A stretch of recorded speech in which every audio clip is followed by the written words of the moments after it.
orcs and other inherently evil races, like goblinoids, you know, in general, are often used as stand-ins, right, for black people, Asian people, you know, disabled people, Jewish people, etc.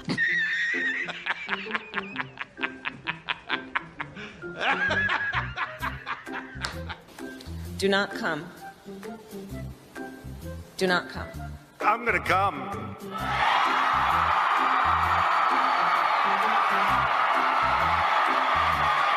Oh. Tell me more. Did she put up a fight?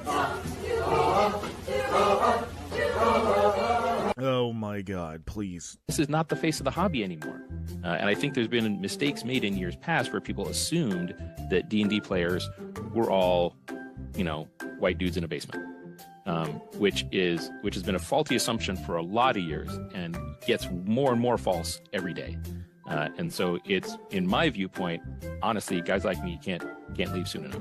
The guys like me can't leave soon enough.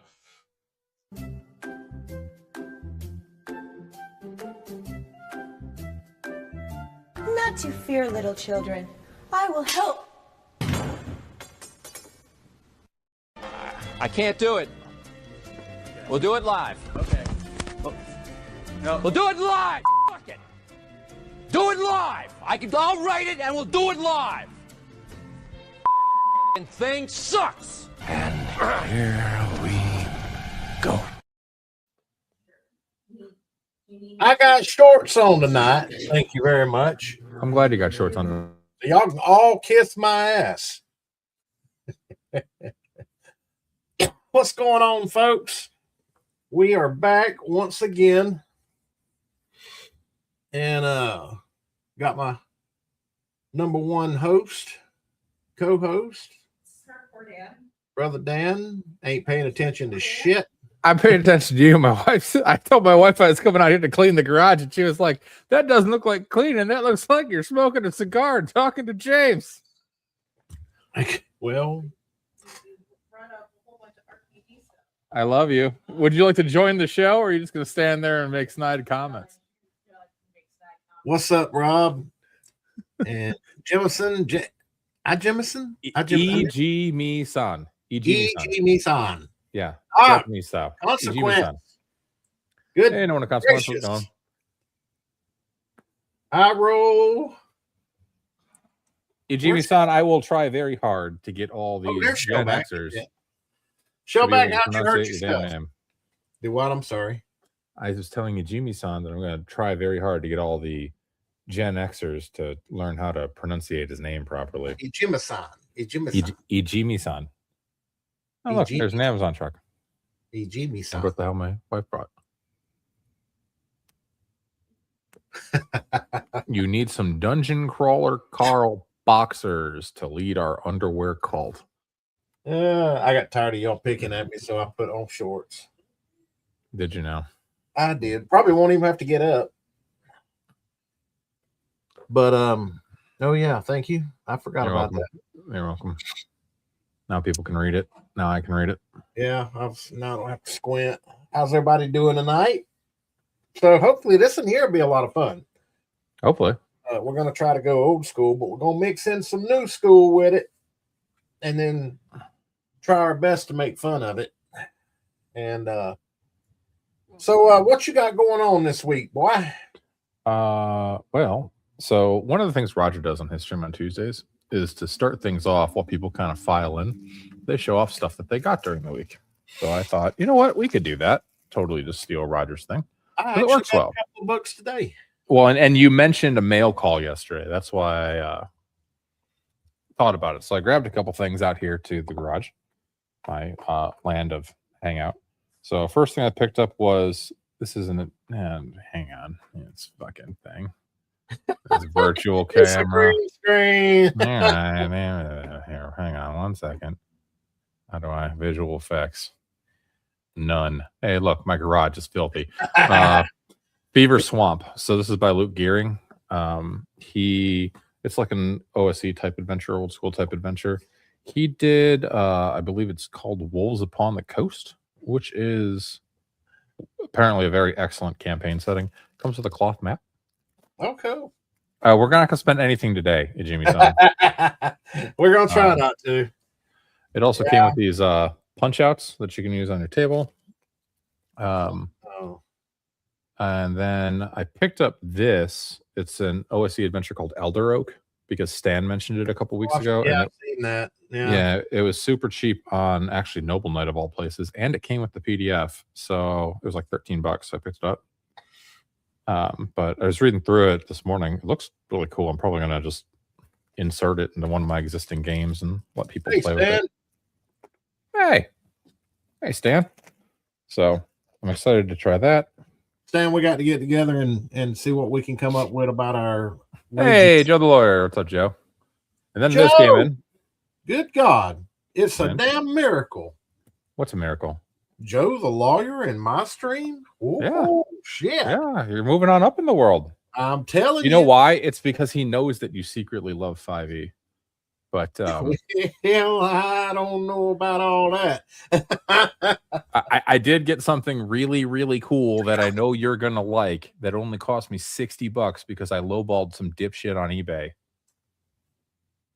All right, whoop it out. No way. Look how beautiful this box is.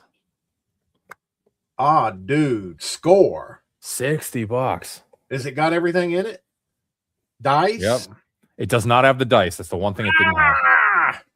But score though. Fuck yeah. The rule book is like pristine. I don't even think this was ever used. Oh, $60. That is and the copy of B1 is like sick. And good deal. There's like not, you probably can't see it on my crappy camera, but there's not even any like rust on the staples or anything. Congratulations. So it was sitting up there for like $250, but it had or best offer.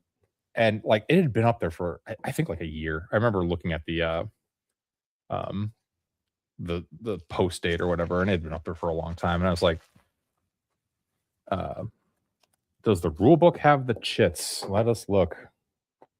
Damn, that's good. Which I mean, I've got it on the shelf back there, but my box ain't as in good a condition as that one. Yeah. So should be in the back. Yeah. It does not. There are no chits in the back. Still though, that's $60. That's a steal. Yeah. $60 for a really sick copy of Holmes. I'll take it. So, but eBay or best offer. I get some decent stuff on there from time to time. That man, congratulations. I knew you would like that one. That was for you. Yeah. So. Yes, sir. Round of applause for my boy here. So that's how I'm doing. I need to start lurking around eBay shit. It's fun. I'm putting my background back on so that way you can see my beautiful books and not my nasty ass garage that I keep telling my wife that one day I'll clean. And you kept that shit quiet too. You didn't even break no word of it or nothing to me. I didn't know anything about it. No, I wanted to surprise you with it when it showed up, and it showed up a couple days ago. So, but I'm excited for you. That's you didn't have there. You didn't already have it. I did not have Holmes. No, I started on Beckme. I've got Moldvay Basic. I don't have Expert for some reason. Expert, when you try to find the box, it's like $200, and I'm not gonna spend that. So yeah, but yeah, somebody was selling just the damn box for the blue box, and it was like $100 and something for just the box. Yeah, I'm like, what do I want the box for? I want the books too. So yeah, I got a lot of love for Holmes though. I mean that's my favorite adventure of all time is inside that book. So I know. So it was it's interesting because having started on Beckme, right? There's really not much difference between Menser Basic and Moldvay Basic. There's a little bit, but there's definitely more between. I've been reading through the book a bit. Holmes Basic and Moldvay Basic. I was 8 when I started playing, 7 or 8. I was in 2nd grade. Shellback. So it was like 91, 92. Shell, didn't you say you hurt yourself today? Tell us about it, my guy. I'm assuming he was singing the song "Hurt" by 9 Inch Nails and covered by Johnny Cash. He did it way better.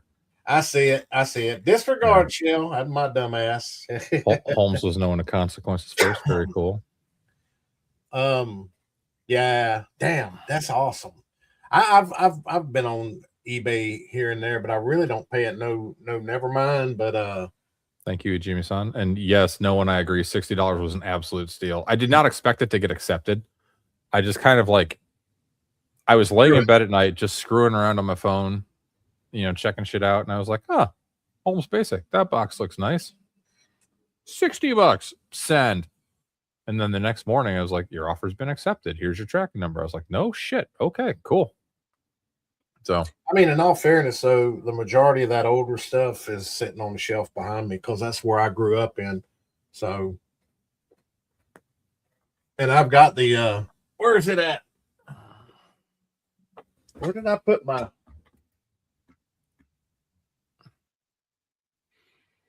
yeah, we started on Beck Me, Jimmy-san, because my down there on the bottom shelf. My best friend's older brother had moved on to AD&D 1 and 2E, so he didn't care about his red box, so he gave it to his younger brother, which is my buddy Pat, and we played it. Cool. Well, my mail call come in today, and I think you already have these. And some bitches are heavier than I thought. What's my favorite setting? Dragonlance. Now, did I do that or did you do that? I did that so they could see. Yes, I do have that. Did you get the legends too? They are very nice books for like the $22 or whatever they are. Yeah, they look nice. Yeah. I'm super stoked over these. Because I've got the original box set for the Dragonlance Chronicles on the shelf back there. Yeah. And, but I didn't have the big boys there. And I'm like, you know what? I'm going to take them. And then next time I go to a con that Margaret Weiss is at, I'll try to get her to. And I guess if Tracy's there, all right, his woke ass can do it too. But yeah, Buster and Ijimi-san were talking about how they use eBay to collect some old setting stuff. Yeah, I do too, although it's I don't do a lot of setting stuff. I have all of Dark Sun, but I've had that for a while. I do have a save search for the original Dragonlance box set. So when like new ones pop up, I'll get an email, but they're so expensive. They're in like the 3-digit range.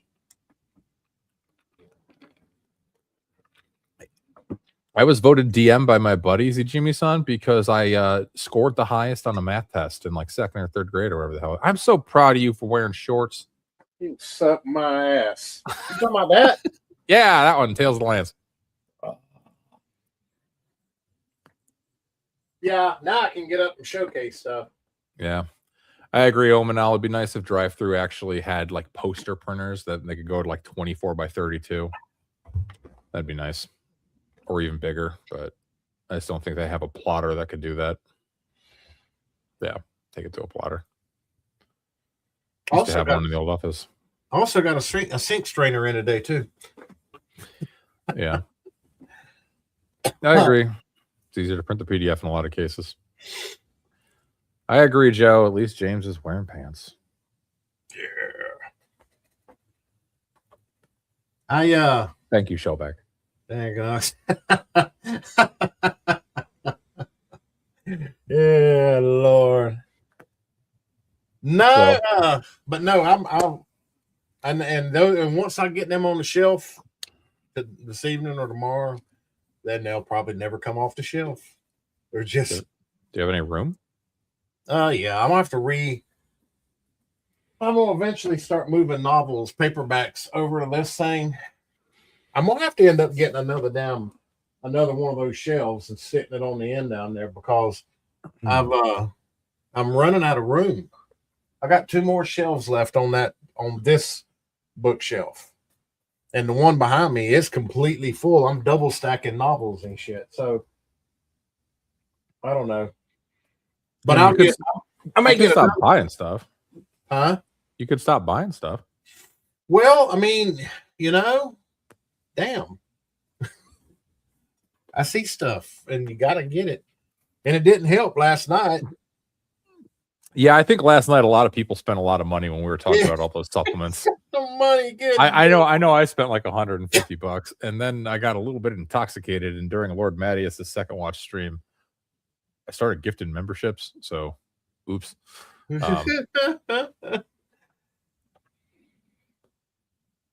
there a rooster in the room? No, that's just James saying because. That's funny. At least James isn't wearing the old-fashioned long jobs with the flattened back. Wait a damn minute now. Y'all mess with me when I'm wearing my boxers. I put on shorts for you guys, and now you're messing with me because I'm wearing shorts. I don't know. Can't please nobody. I don't believe I hit 200 because I didn't buy a lot, but I did buy the main thing I bought was the Dread Dungeonomicon, the special cover that came out a couple days ago, and that was like $60 or whatever. So, yeah, I forgot to do to get those 2 drive-through books and forgot about them because I was tired. Don't tell my wife. Oh, but anyway, I got them bookmarked. I'm gonna watch them when they go back on sale again. I'll pick them up, or I may just buy them outright. I don't know. Well, I mean, if you get the physicals, then the sale wasn't saving you any money anyway because the sale was only on PDFs. It's very, very rare that actual physical books get put on sale on drive-thru. Yeah. Yeah. So Ijimi-san bought the alt cover of Dread Dungeonomicon. I know a couple people in chat bought the Monster Overhaul after I linked it. That book is so good. It's so worth it. Yeah, I've got what have I got bookmarked here? You should have the BX Companion, option, Magic BX Class options. Builder, the Singed, and Perilous Treasure physical books 1 and 2. So yeah, that was fun. Hey, Wibbs. How you doing, buddy? Wibbs. So I didn't catch the Monster of all one. Yeah, we covered a lot of stuff until me and Stan hijacked the stream for about 30 minutes. I'm telling you, man, I really enjoyed it. And then I wrote down, all right, favorite adventures for next week because I got a ton of adventures I can talk about. Text me about that though when we get done with the stream, and I got you. But so we're going to talk about campaign settings then versus now. Mm-hmm.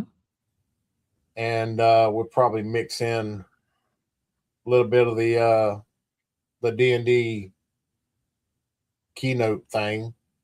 Oh boy. Something we talked about last night, or we actually talked about it a little bit today, was in Dark Sun, slavery was like a big thing. A big thing. I mean, that was like mainstream in Dark Sun.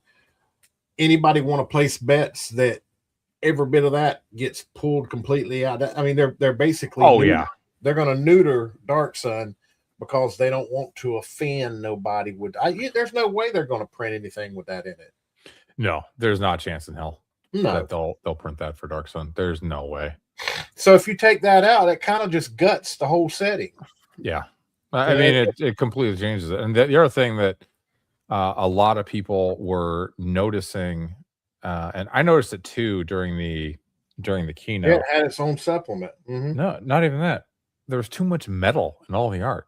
Dark Sun basically has no metal. All the weapons are made out of like bone and chitin and like obsidian. Yeah, like that's one of the big things is like there's no metal left in the world. It's kind of like taking slavery out of the 4 slave lord modules. Yeah, you just what do you got left? Yeah, that would not work very well. It's not going to work with Dark Sun. I mean, they talk about bringing it back, but yet, I mean, everything they bring back, they just ruin it. It was like with Shadow of the Dragon Queen, and I don't get me wrong, I wasn't excited for that adventure, but I didn't, I weren't going to give them any money for it, but I was still, once I acquired it, I was going to actually see about mining it for source material. I actually never got the actual event. Do you have the actual book? The PDF. I have the PDF. Yeah. Okay. I mean, I have the board game because I found the board game for $2 at Ollie's. after they had that big liquidation, when WotC had that big write down and liquidation a couple years ago. The board, I think it's still in shrink wrap downstairs. I never even opened it, but I was like, hey, board game, $2, whatever. Everything they release, they screw it up. It was like the Dragonlance adventure. It felt like a generic adventure, and they just painted over it and put a Dragonlance skin on it. But it was still the original generic adventure. It didn't have any. It just didn't feel like a Dragonlance adventure. It did. Yeah. And two, they focused too much on the War of the Lance too. You got to get away from that.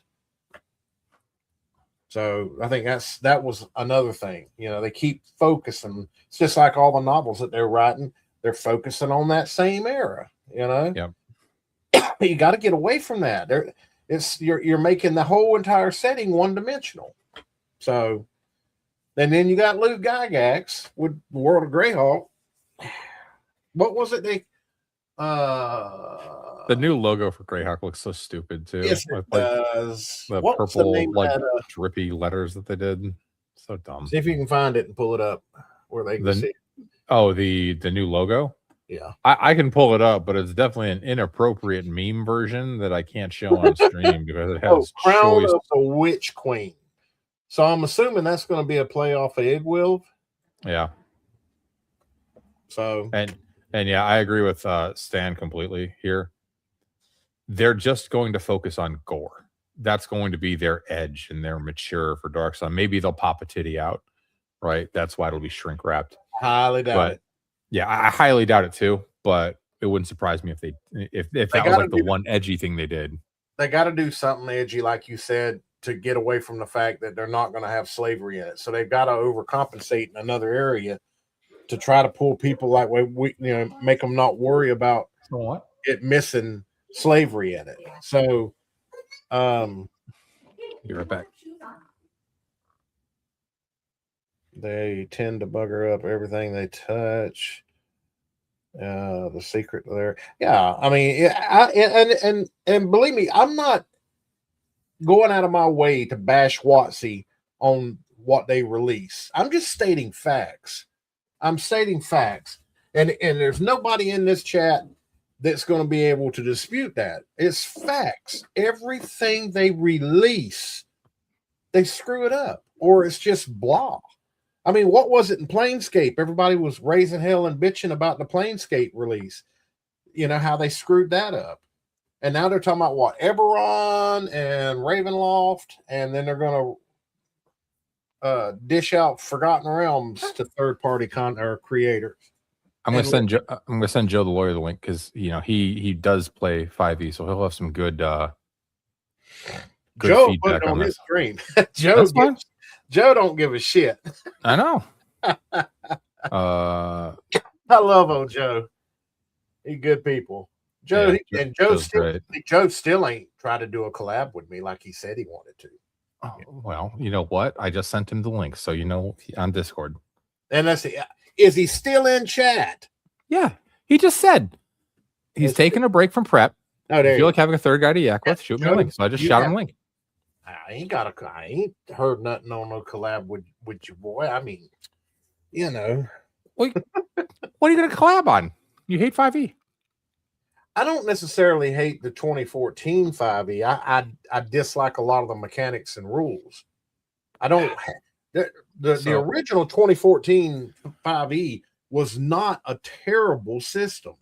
It just, you had to do a lot of adjusting and house ruling to fix a lot of stupid shit in it.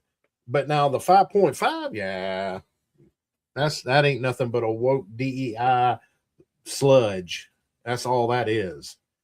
And you notice in the damn keynote thing from last night, it was just girl power, girl power, girl power.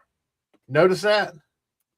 Yeah. I hardly see any white boys anywhere. There was a really funny comment on one of the Discords I'm on, and they had that video of like the mule. I think she was a mule, gladiator chick that ripped the head off in the video. Yeah. We were talking about that on one of the Discords, and one of the guys on the Discord said, well, yeah, that looks cool, but just remember she's capped at 1875 strength. And I thought that was hilarious. That's cold. That's extremely based. I like it. Yep. Which I remember them days back when the females were capped, and it made sense. Oh, yeah, no, everybody got mad. Yes. So Omanal, they did say Brahm will be doing art, but so I would have to go back and rewatch it, and I really don't want to. But when Joe Manganiello mentioned Brahm, he mentioned Brahm doing art for Joe's Death Saves World and the shirts and his line of shirts that he was going to release. I didn't see any Brahm art related to Dark Sun at all. Oh, we got to bring him on. Brother Joe, how you doing? Evidently, you sent him a link. Hey, what's going on? You hear me, guys? What's up, here- man? I don't tools you could ever get, Yeah, right? I Because agree. it wasn't just everything else is like spells called it's like fireball, but psionic. What Right. the fuck is that? You know what I mean? I want psionics. I want telepathy and all that kind of shit. So that's what I bought this for, just to fuck with psionics. But like I said, I don't have much experience with it at all. I just kind of looked at it. And I was like, God, this sounds just lame. I don't know how they're gonna pull it off. All they're doing is like boobs and blood. It seems like, oh, we're getting Heavy Metal Magazine, but I'm sure it ain't gonna be Heavy Metal Magazine. Is really against everything WotC stands for, boobs and blood. Boobs and blood. I know. Who knew? I know that they're into this Like shit. I told Dan, they're having to do something like that in order to pull the eyeballs away from the fact that there's no slavery in it anymore. Yeah. If I was Well, making we that got Dark Sun boobs and trailer, blood. How about that? I would have had that gladiator rip the head off of the gay dwarven bakery dwarves from 2024. God. Yeah. That would have been funny. It was insane. And walking around in sandals in a fucking dwarven forge. What kind of moron does that shit? Yeah, you no notice that kidding. they're all wearing sandals. I know. Birkenstocks. Birkenstock dwarves. Granola head dwarves. Yeah, right. And the Mexican orcs. Yeah. You can't forget the Mexican orcs. They're not drawing old fans back by getting rid of half of what made that setting special. I know. So I know. I just And don't then understand what angle they're trying to come at this stuff. Everything they rehash again from old school, they screw it up. They do. They are zero. There's 0 for whatever. If there's 5 things they've done, they are 0 for 5. They ain't got none of them right. Not once. Yeah. And I don't And I look at the guys in charge. These people have not had a stake in their fucking lives. I swear to God, a lot of soy going on out there. I was watching it with James and Bloodworth and Stan, and I was like, man, the soy level on this stage is amazing. Yeah, a bunch of soy bitches. Soy bitches everywhere, That one dude, he couldn't beat himself out of a wet paper bag. I mean, that guy. The guy that was talking about D&D Beyond. Yeah, I was like, man, that guy can't even bench the bar. And I love, I love how they pulled up those little screens of showing off the new D&D Beyond. And every time they got the one that had a microtransaction on, they tried to get past that real quick. Yeah. I mean, holy shit! They're just going to microtransaction people to death. That's all they want. And it's like I was surprised because I'd never used D&D Beyond. I didn't need it. I never have either. For pen and paper shit. Well, I prefer that. Yeah. And it's like it's a weird thing because I would have thought that they had some level of find a DM on D&D Beyond already, and now they're introducing this find a DM feature where you get to pay a DM. Now, how are they going to first of all pick je ne sais quoi? Yeah, I'm French. Fruity tooty. But how are they going to find qualify? Are they going to screen DMs? Because you get a good DM, you get a bad DM. I mean, this is the one thing they really fucked up is they did not care about DMs at all ever. They just don't care about them, right? Yeah. And so, what are they going to do? What are they going to do with it? They don't know no understanding of what makes a good DM. They gave up on DMs for like 7 years now since COVID, right? Yeah. And these people, they DM, I don't believe it. It's sad. I was watching it, and it really sucked. But it's sad when you watch some of your favorite childhood authors, Margaret Wise, Tracy Hickman, Bob Salvatore, how they started out, and they wrote some of the most epic books of ever, And now you look at them now, and you know they've all swung left, and now they're just in bed with all that bullshit and the girl power. What'd you say about they retired Drist, and now it's his daughter going Supergirl and everything? So the funny thing was Joe Manganiello introduced Aria Salvatore, and he did it with the preamble of, you know, Bob's going to be writing some stuff for my World of Death Saves. And then Aria Salvatore just kind of, you know, saunters onto the stage, and he tells the same story about how he created Dritz like right before some TSR board meeting or some damn thing over the phone. Yeah. And he tells that story at every single book signing. I've gone to like 6 or 7 of them because I used to read a ton of the Dritz and books. None of them said anything about what's coming up new. No. Yeah, even Tracy Hickman was like, we want to give it to you. I'm like, give what?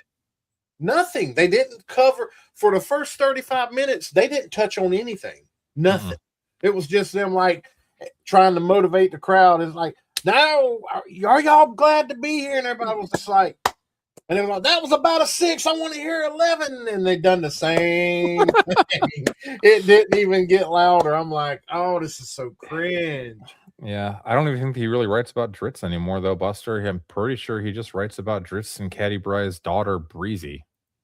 I couldn't finish. I read about 9 Dritz books, and I couldn't. I just had to quit because you know Dritz ain't gonna die. He did. No, he died at one point. Well, appreciate that. And then Miyaliki brought him back. Oh yeah, well there you go. I don't know what they're gonna do with him. I mean, it's the guy. I know he's an elf and he could live, you know, zillions of years, but isn't it all done already?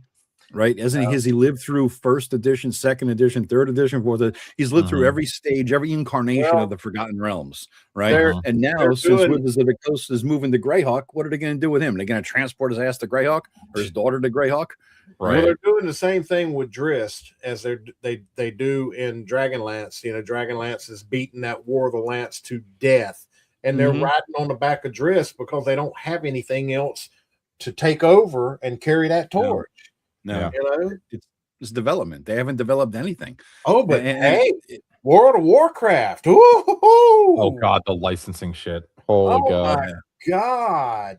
That's all they got, though. That's all they got. That's the Magic the Gathering playbook. Well, they ruined Magic the Gathering. Have you looked at their numbers for Magic? I used to play in the professional tour. Literally. I mean, I went to 3 pro tours. Didn't do that good, but I went. I qualified. And back then, the shit was awesome. And then you look at it now, and it's like, hey, Agile. But now you look at it like, oh, I'm going to cast my Spider-Man with Batman over here, and then we're going to have a Hobbit come in. Yeah, Magic's so weird now. Yes, they don't even feel like Magic. And they're doing the same thing. Somebody said, what's next? G.I. Joe and Transformers. It's all they got is cross-branding because they ignored the hobby in an effort to make the business about the brand, right? So they ignored the playing of the D&D. They ignored training DMs. They ignored putting out good adventures. They ignored everything about the hobby that they possibly could, all in pursuit of the almighty VTT with AI DMs that's going to save the day. Yeah, that shit to bed because we all knew it would because they can't implement anything. They couldn't even implement a fucking character sheet in 3rd edition. Remember that CD you got in 3rd edition D&D? Yes. They couldn't do that right. It was buggy as shit, right? And so they can't do that. How in the hell? And they hired hundreds of people, hundreds of millions of dollars or whatever the hell it cost, and it's shit to bed, right? Because I think the president says, what, this isn't Baldur's Gate? You mean, well, oh, shit, well, you're fired. And there you go. Every time they come up and re-release a new setting like Dragonlance, Greyhawk, whatever, all they do, or anytime they bring in one of these new settings, you'll get like one, like the biggest setting the one book brought in should have been like the Exandria setting for D&D. That should have been their and what they do, one book, the guide to Wild Mount. Well, they didn't even do it. Matt Mercer printed it through his publisher. No, I don't think WotC published that. Yeah, I mean they pushed it, but they didn't actually publish it. I think I'm pretty sure because I think the WotC logo is on it. Is it? I thought it was too. Yeah, I thought it was their thing. I didn't buy that piece of shit, but yeah. And despite what James keeps saying, I'm a 5e guy. You know, I bought a lot of shit. I played a lot of shit. But I have my section of shame behind me. There's some decent stuff in Yeah. 2014. All of the adventures are terrible, which Yep. is funny because one of the things they mentioned was licensing out the worlds, right? Ghostfire Gaming is going to get Ravenloft. They've done some grim, dark stuff. I've got a monster book that is actually kind of cool that they have.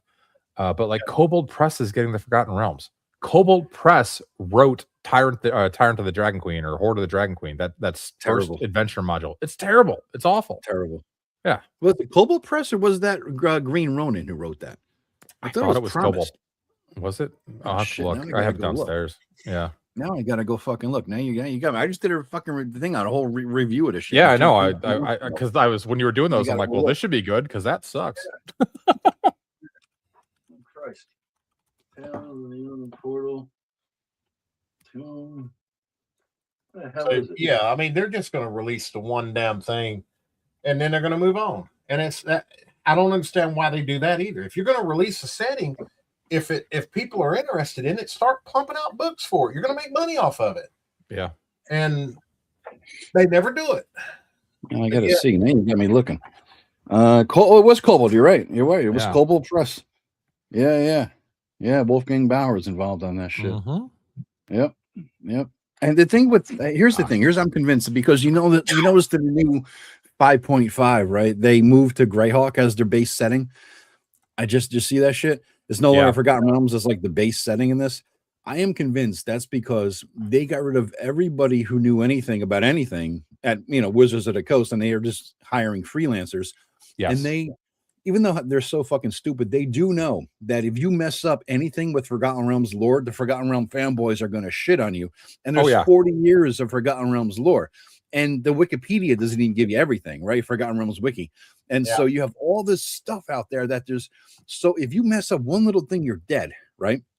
Nobody knows it anymore. So they're like, well, let's go to Greyhawk because surely nobody remembers Greyhawk as a setting and nobody understands anything about it. So we have a clean slate to go in and shit on it like we did in Forgotten Realms for the last 40 years, right? Mm-hmm. And we could do whatever we want in there.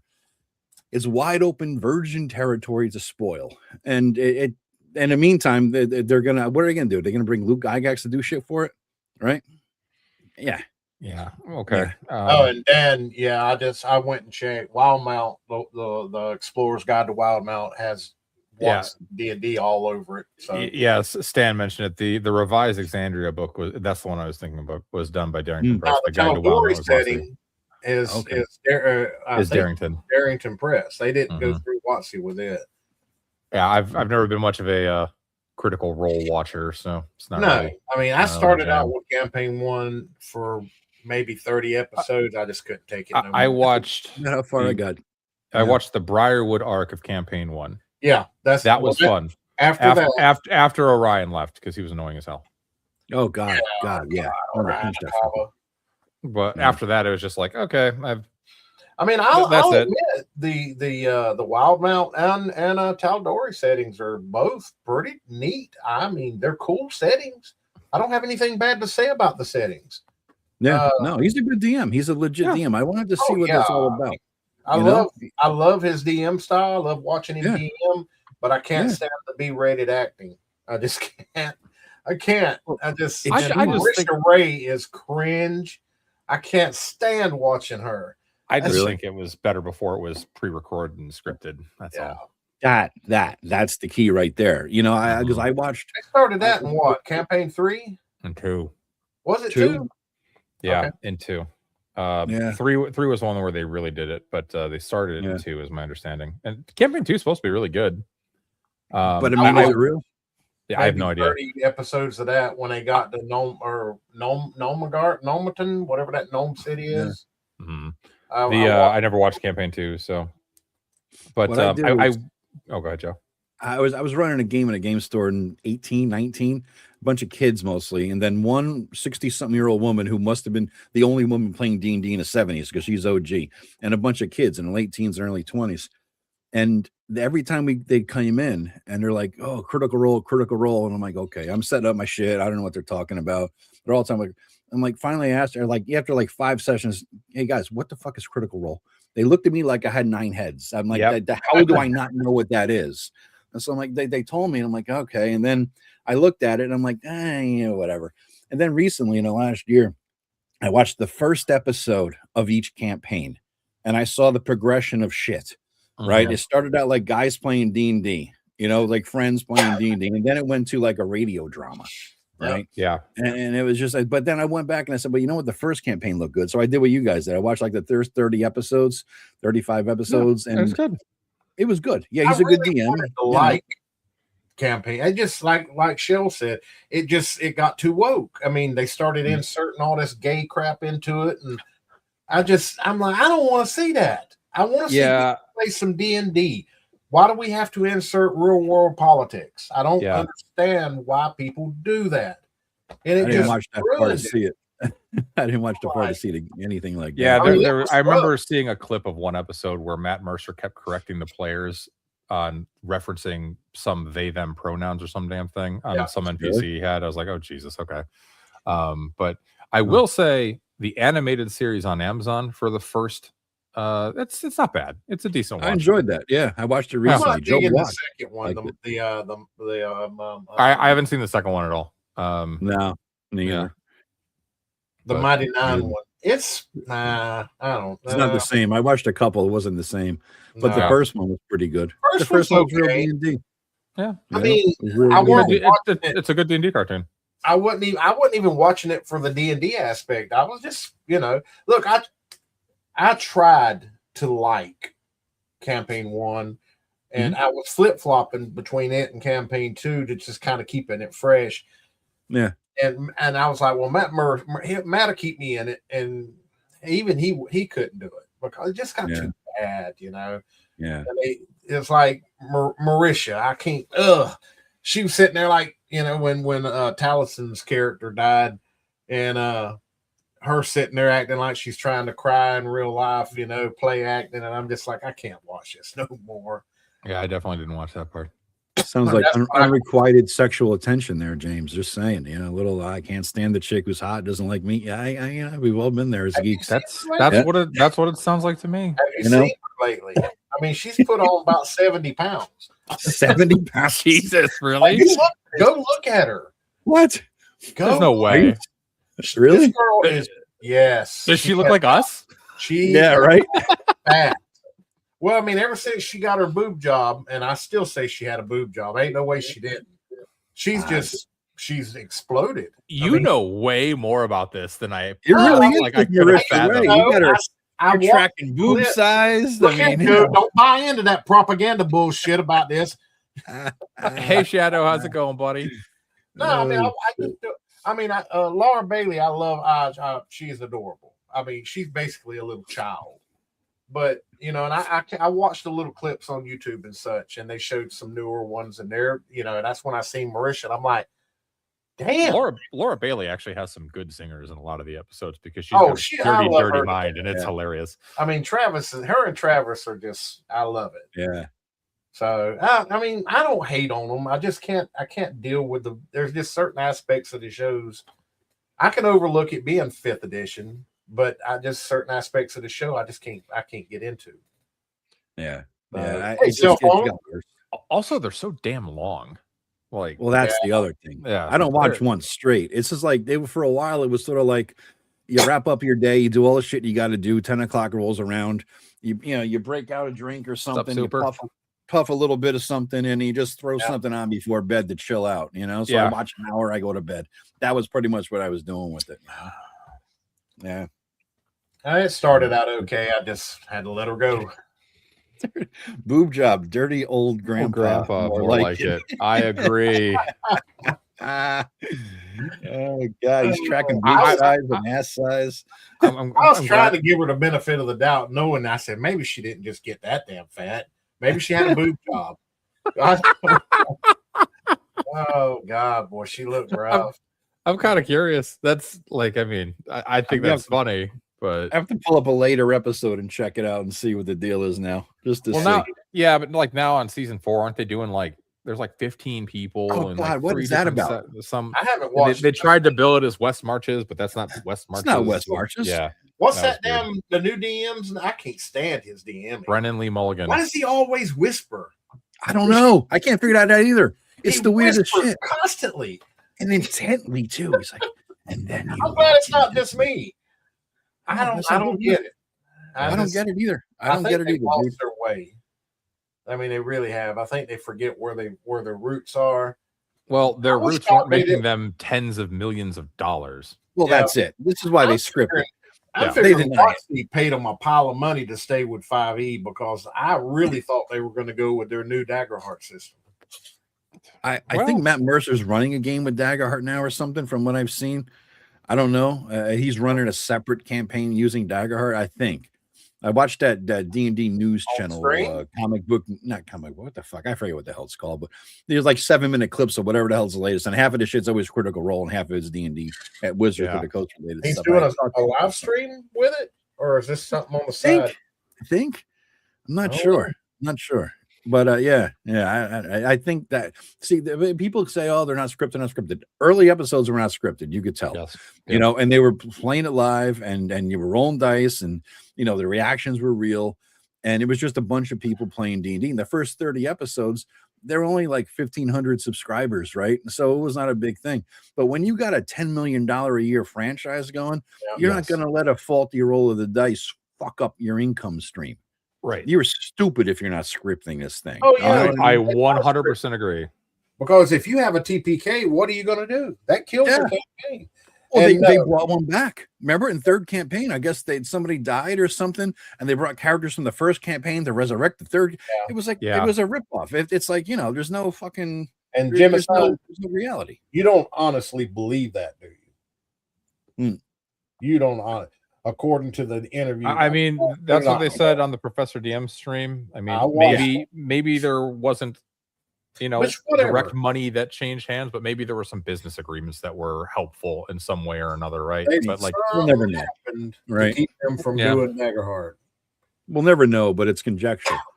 You know what I mean? They got so much money off of Daggerheart, they don't need the promotion. It blew up, right? They got millions. They sold out within a millisecond, you know, so they don't need that.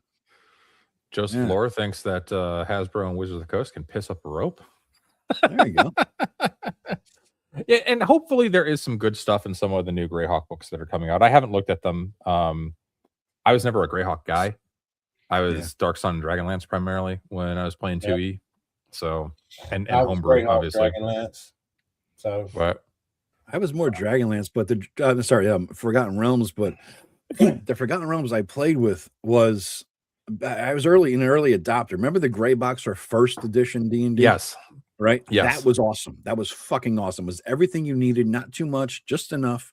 You know, it was perfect. And then the first few supplements, the Savage Frontier, Waterdeep in the North, I think in the one for Am and Kalimshan and all those areas there. Honestly, that's all you needed. You could run massive campaigns using those things forever. But after that, they changed their format. They changed their style, right? And they kept making, I think at one point they said, we'll never detail Sembia because they're leaving that for you, DMs, to make it your own. And then they detailed Sembia, right? And you know, then they blow up the world, and then they bring back the world, and they undo what they did with the blow up the world with every single edition. Remember 4th edition Abomination? I call it living abortion of a game. You know, it's like, they just bring it back. They undo it. They retcon shit. Never made any sense. No consistency, man. Yeah. Well, and going from 1E to 2E is when they had the Time of Troubles, right? Yes. And that was like fun and different and interesting with the Divine War and everything, and some of the gods dying. That was read cool. the books. I read the books. Good. I enjoyed the novels. Yeah. So I don't. You know, a lot of people talk shit about that. I don't necessarily think that was the beginning of the downfall of Forgotten Realms. Not that. I think what really destroyed where they completely lost their way was the Spell Plague. Yeah, that was the 30. That was the 3 to 4 event. I agree. Broke the world. Everything 100 years into the future and kill off everybody that you ever knew, except for humanoids, just to fix what you screwed up. Well, and when they did that, there was like a big revolt with all the authors. I remember reading about like Ed Greenwood, Salvatore, Paul Kemp, like all those guys that had established characters and everything, and a lot of them were humans, right? In the case of like Erebus Kale, you know. By the way, Erebus Kale, Paul Kemp books, excellent if you ever want to read them. He's a cleric of Mask.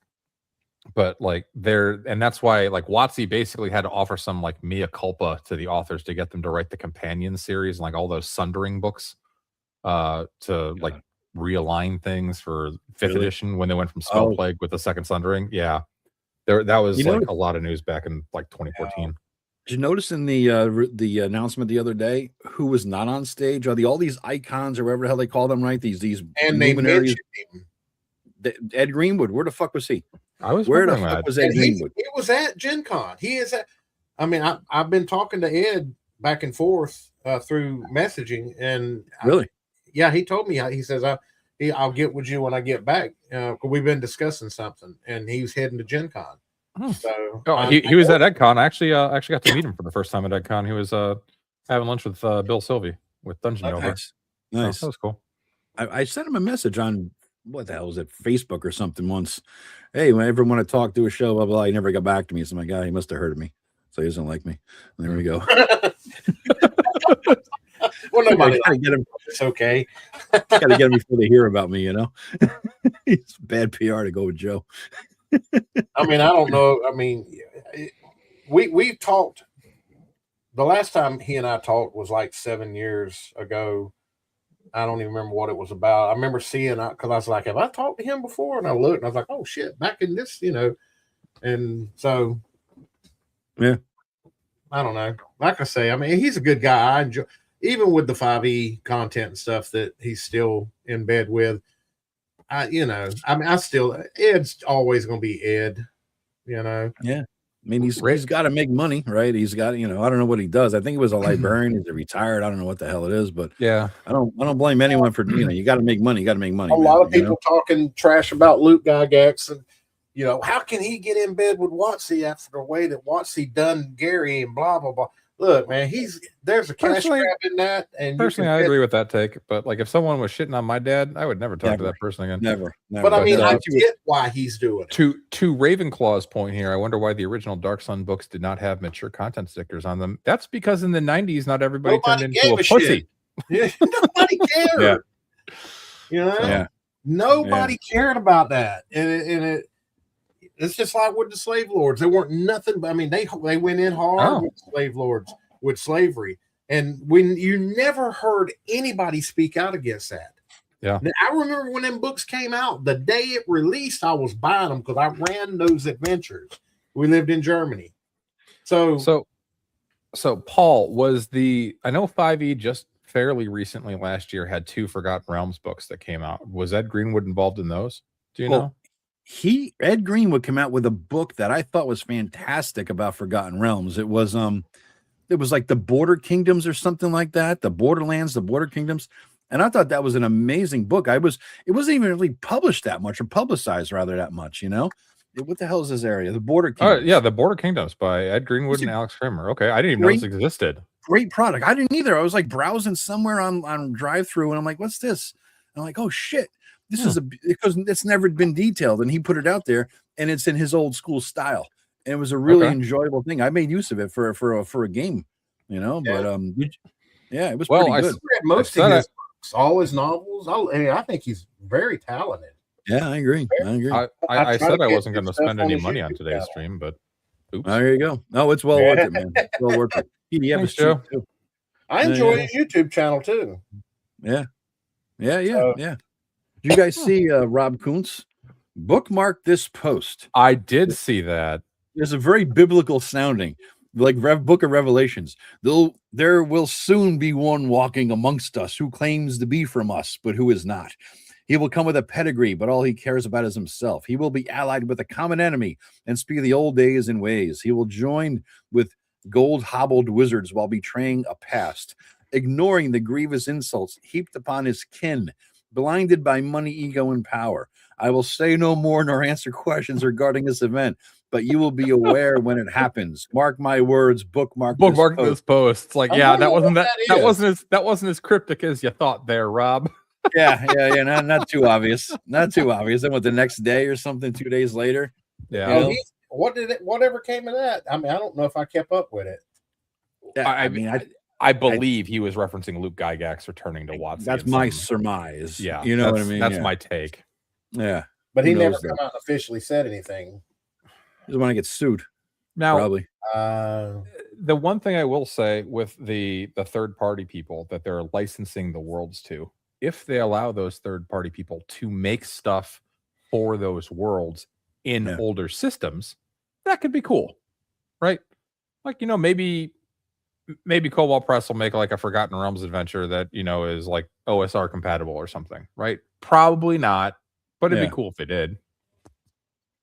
Yeah. So I mean, that's why I'm glad I'm in the OSR, because all this new crap, it's just, I can go back and read the old novels and get just as much fun and enjoyment out of them as I did when I read them the first time. And I got so much shit on my shelves I've never read that I keep buying, like in I've lunatic. got books too. Yeah. You I'll don't get to need it. But I think it's just, we all want to be part of it again, man. We all want that joy of going to Walden Books or wherever the fuck we used to go, right?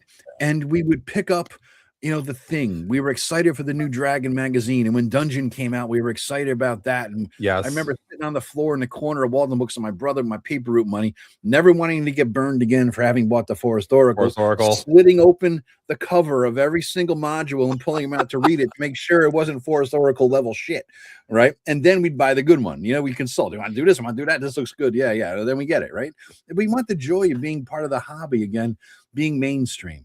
But if they keep shitting on us with stuff like Thaco the Clown, right, from that publication they had, right, stuff like that, it's like you keep driving away.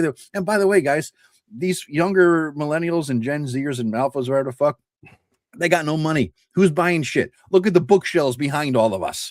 All right, that's who's buying shit, not these kids. All right, they're pirating shit. Yeah, the older millennials and the Gen Xers are the ones with disposable income because they're in their mid to late 40s and 50s, right? That's it. Yeah. Those are the people that, maybe their mortgage is about paid off or their kids have moved out. So they have money to spend on these things or they're retired, right? Yeah. So, yeah. I'm far from that. I keep buying lotto tickets, so I got to check if I hit Powerball. But, we got a little extra. That's what it comes down to. Exactly. It's not like, I'm not swimming in cash, but I have enough money where a couple times a month, if I want to spend $60 on a book, it's not going to break me. So I do it. Exactly. Right. Whereas the young kids are working at, Starbucks, making tips, right? Living with the parents and can't afford to do anything. And, don't forget about the remaining boomers. All right, Boomer Man Dan Webb, I will not forget about you. Dan Webb. Hey, Randall. How you doing, buddy? What's going on, man? Hey, Randall. What's going on? Hey. Yeah, I made a video on this, not within a week ago. I was talking about, back in the day when I was, as soon as the Slave Lords modules released in 80 and 81, I was buying them immediately and running them.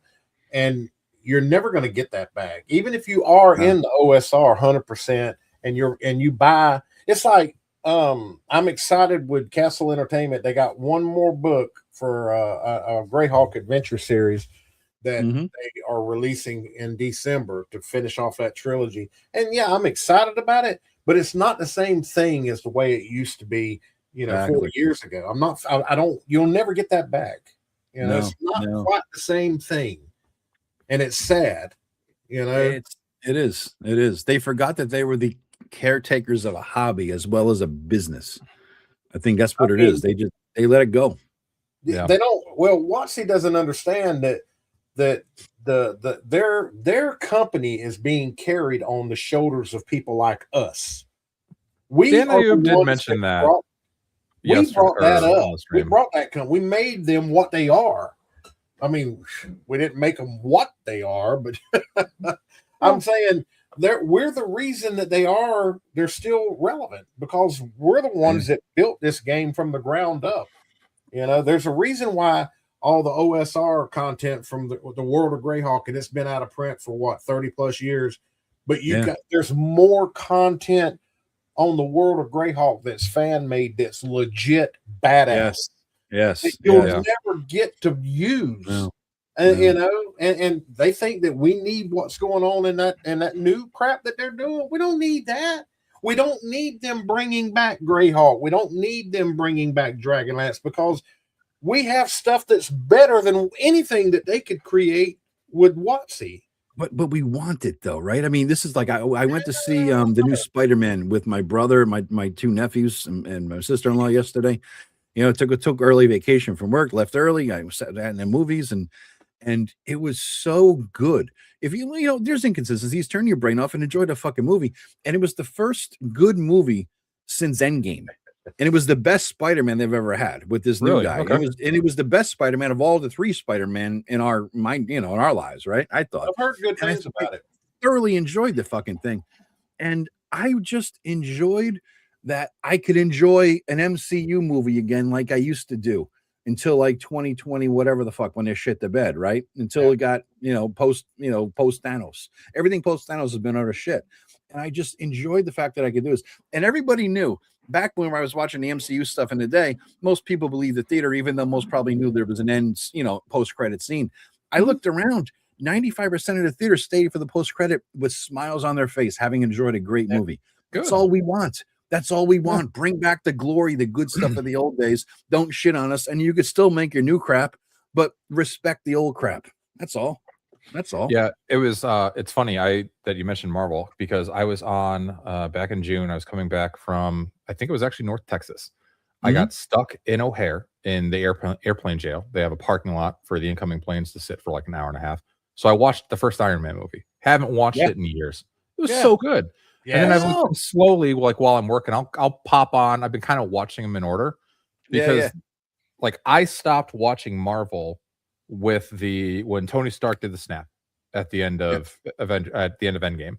Like that was, after that there was way too much to try to keep up with. They had like, and it was crap anyway. 6 or 7 different shows on Disney Plus, and they started churning out like 6 movies a year instead of like the 2 or 3 they were doing for a long time. It was just too much to keep up with. So I mean, it's good to hear that the new Spider-Man's good. Maybe I'll give it I enjoyed it. I'm gonna go see it again. I haven't walked out of a movie with a smile on my face like that since Endgame, honestly. Since Endgame. It was great. It was great. Yeah. And the last Wizard. I was gonna say the last movie I saw in theaters was Top Gun Maverick.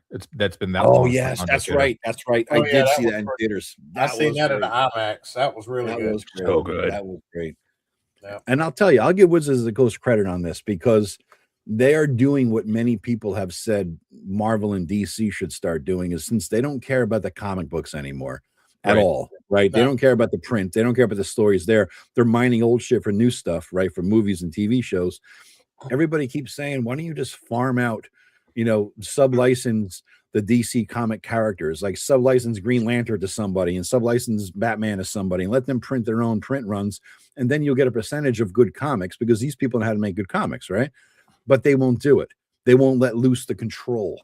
Wizards, at least, is letting loose the control because they realize they can't handle it. They don't know how to do it, and they're not going to do it right, and they don't want to invest the manpower in-house to do it. And they can't do it with contractors. They have to do that shit in-house, but they have no creatives left because they fired them all, right? And the new ones who want to work there are purple-haired weirdos. And so you won't ever get anything good out of those people, right? And so they're like, let's farm it out. DC and Marvel should do the same fucking thing, and then the comic book stores will grow again. Yeah. No, I agree. I think that would be fantastic. Yeah. Yeah. Give it, like, license them out to people that actually care and respect the property. What they could learn by letting fans, let someone that's a fan of that genre do the work. Then you're going to get it's like, and I hate to talk about Disney with their Star Wars crap, but I don't know if any of y'all seen the new Vader episode 2 fan film. I enjoyed it. Was that not ridiculously super awesome? I mean, that felt like Clone War prequel. Yes. And I'm just like, Disney, look. So that's what he did. God, that was so good. Oh my God, it was so good. I was on the edge of my seat. It's like they ended it. Like, the whole thing was perfect. So I don't know. So, I mean, the one were in the control room the whole time. I'm like, really? Are you not going to go help your boys? But I mean, but the fit, that was perfect. I mean, and then real Mr. Obvious. Hang on, James, for 1 second. Real Mr. Obvious has a really good point in here that I want to touch on because I know all 3 of us have like AI for different reasons. So he's been using AI to scrape Dungeon and Dragon magazines and relevant information and import them into Foundry as side quests. There's a lot of great stuff in the old Dragon and Dungeon magazines. Yeah, and So he's using ChatGPT, the desktop software. You make a project, you put it in there, you tell it what to extract, and puts it into Markdown files. Fun fact about Foundry: if you're using Foundry, you can copy Markdown files into the journals directly, and it'll all the Markdown syntax. It'll just format the text. It's awesome. Yeah. So. For anyone that is interested in that, it's very easy to do and a great way to mine a lot of existing content that you honestly probably didn't know was there. Yeah, Right. yeah. We all got the PDF Fairy, I'm sure, made a delivery to pretty much everybody's goddamn hard drive who's in the audience here. But you know what I mean? With all the dragons and all the dungeons and all the modules. Put my Halo on. Yeah. I got like 2 terabytes of damn PDFs and Every single one was legitimately acquired. Yes, they were every single one. But now look, man, I ain't scared to buy material. I ain't scared. Oh, yeah. It is funny though. There have been a few instances where I bought pods of the old like B and X modules, and the official WotC PDF is worse than the ones that the PDF Fairy delivered many years ago. Really? That's funny. That's funny. Just got those in today. Nice. Yeah, the first Dragonlance, the Chronicles and the Legends were great. The early Drizzt books were great. Yep. I thought they were just fantastic, and then it just it sort of just became like, they consider it would be like slop, AI slop today you call it, but it was written by a person, but it was still slop, right? It was just like and format shit, and formula shit rather. That's all it was. Yeah. I remember the old classic novels. I mean, like the Harper series. Read every one of them. All the Elminster books or Elminster books. I've read all those. I mean, they're everywhere. My whole bottom row on all my bookshelves is just double stacked on classic books. They don't even do books anymore. I don't think they made money off of those back in the day. I don't think they did either. Yeah. I don't know. They for me because I bought every one of them. But I mean, maybe back in the 80s and 90s when a mass market paperback was $5, right? Yeah. But like these days they're like 12. Yeah. Yeah. So I mean, if they started printing novels now, they'd probably sell them for $19.99, and for a paperback, hardcover. Hardcover be $40. Trade paperback, it wouldn't be. Yeah, but who reads anymore? Right, that's the other thing. We read. They don't. The younger ones don't read. They have no attention span. Harvard students, right? Harvard fucking university students are protesting because they don't want to read a whole book. They just want a paragraph or a snippet or a chapter because the whole book is too much. And this is Harvard. That's sad. My God. What the hell are we coming to as a country? Yeah. Yeah. I don't know. I think we're cut from a different cloth compared to what's doing it today. I mean, we didn't grow up with this thing in our fucking back pocket, right? Right. I mean, that's the difference. I didn't have a cell phone until I was in college. And even then it was a dumb phone. It was a Motorola Razr. Yeah. Texting people 333-44 777 fuck 7777. Remember the old flip phones? Yeah. Oh, somebody said something to me. Let's see here. Did you read? I've heard horrible reviews about them. Really? Everything. I haven't heard anything good about the new models. I'm rereading Dragonlance Chronicles now, and then I'm gonna read Legends again. I've read them all, but 30 years ago, and then I'm gonna read the Lost Chronicles. So, nice. I do want to read the Lost Chronicles. I stopped reading Dragonlance when Gene Rabe did the Fifth Age stuff. Do you got them? The Tempest? I still have them. Okay. And I know Margaret Weiss I tried reading that series she did with Mina, and it was just awful. Mina is just like a Mary Sue can do no wrong type of character. Oh, it was. You know what I enjoyed? I think it was those guys. What they did was oh God! Now I got to go fucking find the book. It's on my shelf because I can't remember anything anymore. Right? I want to go back and touch on this while he's hunting this book, but. You're talking about how they retconned and erased everything after Time of the Twins. In my Dragonlance campaign, up until like 383, right before Dragons of Summer Flame, that's where I homebrew. I don't use any material from Summer Flame forward. All the War Souls and all that bullshit. I don't use any of that. So I think my favorite point in time is around 381, right before the Age of Mortals, and because it gives you freedom. If you're homebrewing, it gives you complete freedom to do anything you want to do. And so, let's see here. Yeah, Ducato said the new Dragonlance trilogy is not great. Pains him to say that.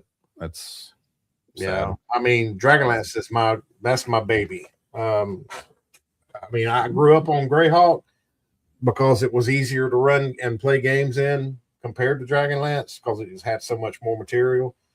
But I mean, the stories in Dragonlance, I just, I'm hooked. I've always been hooked, and I can never let that go. And it's something that when they go to killing off main characters like they did in Summer Flames and Forward, that's nah. I don't want you destroying what I grew up loving. That's where I disagree with you. I'm okay with characters getting killed off when it makes sense. When Tasselhoff got stomped on by Chaos, that was a good fitting end to Tasselhoff.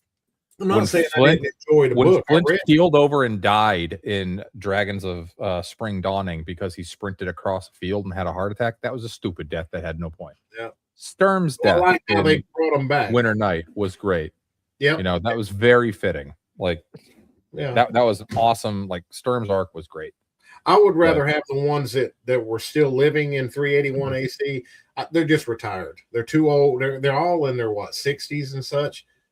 So they're too old. Yeah, so I mean that's just I don't know. I just retired. Disagree on that one. I'm okay with characters meeting a fitting end.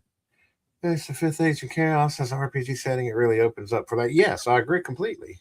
I just like I say, I've always been in my campaign settings. I prefer classic. Whatever it is, I like classic Greyhawk. I don't like the new modern crap. Forgotten Realms, Gray Box. I'm a Gray Box guy through and through. Dragonlance, everything up to 381 to 383 before Dragons of Summer Flame. Ravenloft. I don't like how they completely changed Ravenloft with the new systems. I like the original one, how it was set up in the early 2nd edition books. Yep. And believe me, there's more, and I got 50 times more on hard drives. The books are like 30 to 40 years old, Cucci, at this point. Statute of limitations long past. By the way, Sephiroth kills Eris at the end of Disc 1 in Final Fantasy 7. Yeah, it's sad. They're 40 years old and they're 10 times better than what's out now. Yeah. It's sad. So I agree with Stan here too. When Salvatore ended a lot of his characters in the Dritz trilogy or saga, Legend of Dritz series, that was fine. And then when they arbitrarily got brought back, it was like, why? But for money. It's always money. Yes, this is the one I want to look for. The Deathgate series. Remember these? Yeah, they were good. Those are excellent. Good. Yeah, I enjoyed them. Good characters, good story. I thought it was a good crafted world. It's too bad it wasn't something you could ever do like a D&D game in or something like that. The world wasn't designed for that in a sense. Yeah. Maybe Paul, they did Flint dirty. But since Paul's they here, did him dirty. I will say, Joe, I've very much been enjoying the videos you're doing with Paul and Tim. I think they're a lot. Oh, they're fun. They're fun. Thanks, great. man. They're really a good time. Yeah, they're really a good time. It's fun just to hang out and like this. Uh-huh. You know what I mean? Just all that we do is it's a live stream that we record. That's right. We pick a topic. We spend half an hour on per topic. We try to, and we go over a little short, a little under sometimes. But yeah, it's just fun. It's just fun to hang out and bullshit, because we're all friends. We all played together and game together, so it's just a good time. Yeah, I'm having fun with it. Yeah, I've enjoyed those quite a bit. Those are fun. Yeah, thanks, man. Thanks. It's funny that when we had our script set up for tonight's stream and Joe comes on and derails the whole thing and it just not really. We're talking about settings. We're still talking about settings. But it became better. I agree. Oh, thank you. It's an improvement. You made an improvement on what he and I had planned. So thanks, man. Appreciate that. More often. So it was fun. Yeah, it was fun hanging with Dan the other night a few weeks ago, and then I'm like, I've been trying to get with you, James. But you said you were in bed by 7 p.m. or something, and I'm like, he is. He has a bedtime, and he turns into a pumpkin at 8 Eastern. Hold up, because see, you slandered me now. I'm not in bed. Well, I am in bed, but I'm watching movies or something, or watching TV series. But now, if I got a stream to be on or whatever, I'll stay up. I mean, it's not a big deal. It's just if I don't have nothing planned. Because see, I get up about 5:30 every morning. My body just wakes the hell up. Oh God, no! I'm not like that. If I get like a Saturday like today off, I'm rolling out of bed at 10:30 because I got to bed at 2:30, and then I get up at 10:30. I roll out of bed at noon, take a shower, eat breakfast at 1. You know, start doing my shit around 2:30. Come alive, and I just spent all day working on a map of a keep. Do my own version of Keep on a Borderlands. I made a keep, did the map, and I'm like, finished, great, have a drink, and you guys logged in and did this. I'm like, you got something to watch while you know. What I like. All you got to do is let me know in Discord. Just send me a DM if you're doing a stream. All right, that's cool, man. That's cool. I enjoy hanging out with folks. Paul would like for you to stop wishing for his death in the Monday Hyperborea game. Never. I personally think it's great. Oh, it's fantastic. I can't wait. I'm gonna clip that shit and just ever play it every once in a while on my channel. When you kill his character off, I'll pay it too, man. I'll pay you. What's the super chat tip? What do you need to kill his ass? I try to keep the that kind of stuff. I try to focus more on the adventures. I don't really try to. Coochie, if I wanted to do that, I would play Fatal. Yeah, I mean, yeah, sure. I've had groups where they enter, they get into a town and they go into the tavern or inn or whatever. I'm gonna pick up old barmaid, okay, and then that's off camera. That's you just do whatever. We ain't worrying about role playing now. You took old barmaid up to your room, okay? Yeah, my game is not your playground to act out your weird sexual fantasies. Yeah. Sorry, dude. ain't about that. Speaking of which, did you see the early Critical Role shows? The first few episodes, they get to town, and the two of them, the Goliath and the Bard, they're like, "Where's the whorehouse?" I'm like, "Whoa, you can tell this is pre-woke." Yeah. Yep. I guarantee you they don't say that in the new series. Definitely do not. I mean, Sam's his Bard. I mean, he weren't nothing but a whoremonger. Yeah. And the cartoon showed it. The cartoon got there. Oh, God, it really went there. I mean, I'm good with it. It was all in fun. I didn't have a problem with it.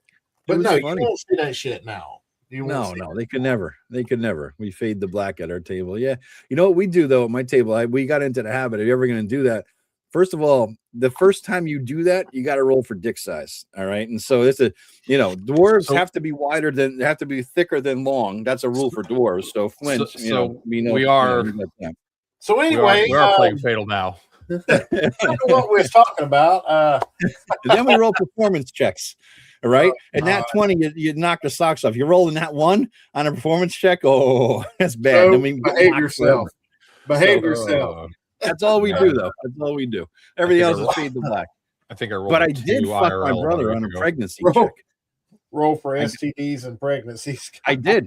Last game, he had to do a pregnancy check because he banged some chick. His character banged some chick, so he got in a fight with the father or the brother or whatever. He had to go to the priest for a pregnancy check. Yeah. Channel band coming. Thanks, Joey. Anytime. No, if they haven't, it's been a good run. My 2 months on YouTube. Yeah, if they haven't banned Joe on his channel by now, we're safe. No, that's good. Yeah, as long as you don't drop the F-bomb within a few minutes, you're pretty much can say or do anything. You know what I mean? You're good to go. Is that still the rule for YouTube? Don't drop an F-bomb like the first 30 seconds and you're good. That's pretty much it. Yeah. And Paul just pissed at me because I mock him about this all the time. Like the first couple of minutes, keep it PG, and then this right here is a $5 super chat that I framed because somebody meant to give it to Paul when we were doing a live stream together, but they shipped it to me. And so I kept it and I framed it and I put it behind here to mock him all the time for it. So yeah, no live streams complete without mocking Paul with that. So haha, Paul. Yeah, I was talking to somebody in Discord and they were like, you should post your address where people could send in stuff you could do. I'm like, yeah, I can just imagine the shit that people would be sending me in the damn mail. Yeah. No thanks. No. I would not use that knowledge for evil. Agile said it was him. Dude, you're going from pipe. You're going from a cigar to pipe. Yeah, I finished the cigar and I don't want to light up another one. Damn, man.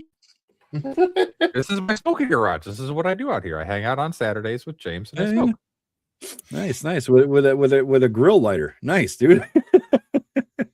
Yeah, I ran out of matches and I haven't gotten any yet. So with a grill ladder. it works. Oh my god. Yeah, see, this is what makes the old classic stream special. Where we're sitting at between our three channels, we're sitting at around 60 and just hope, and that's what it's about, you know. Yeah. Having a good time, just kicking the bobo and talking about the old days, and see, this is what separates. Yeah, I mean, you know, the OSR content creator channels ain't gonna get, you know, 500,000 subs like the newer ones. We have our own little small thing going on down here, a few thousand, you know, and that's fun because you know, everybody that subbed to your channel is like-minded people, and they share the same mentalities and ideas, and the same thing that drives me, it does with them too, you know. And every time I watch like you guys live streams, I'm enjoying them. You know, I watch these and I'm like, it's the same guys in your chat that are in my chat. You know what I mean? It's like the same peeps. It's the same people. They're all. I see a lot of my folks in yours. Yeah. Did you notice though that if you look at your analytics in Google, in YouTube, if you look at the analytics for your videos, right, and your live streams, you see the video analytics are all like, for me at least, you know, equal 20% of each age bracket or whatever, right? Except like 13, 18. And then you look at the analytics for your live streams, it's like 45 and up. Young people don't want to watch like 2 hour of just people just bullshitting. They don't like that. They don't have the attention. Where does it say that for? It gives you the ages of the people. Yeah. I've never noticed that. And I really go into my analytics. Hang on, I'm in there. Yeah. Analytics, and then click on audience. I've never looked at my channel. Oh, I never even. Really? Now let's see. Now where does it? All right, now. Well, I mean, here I'll show you. I'll show you where it's at. I'll share my screen in a second. Let me get the porn off first before you guys want to see that, right? Hold on here. Depends. Let's see. Probably not throwing on. Yeah, I see the graph here, but I don't see like the ages and such. Yeah, I'll show you. Let's see. I'll figure out if I remember how to share a fucking screen and I don't know. Entire screen. All right, there it is. All right. Will it let you do it? Share that screen. I just clicked share screen with you. Right. So I'm in the audience. Let me go back to the top. There you go. So there it is. Right. So you see. So you go to analytics, you go to audience, right? And then you scroll down here. And then this is kind of nice. You see when do people watch you, right? So you drop a video an hour and a half before prime time. That's the rule of thumb. And that way you get maximum exposure, right? But you scroll down here and you see look at that. Holy shit. So age and gender, right? So here it is. This is interesting. This is interesting. To 64 is 33.7. Yeah. 45 to 54 is 50.7. 35 to 44 is 13%.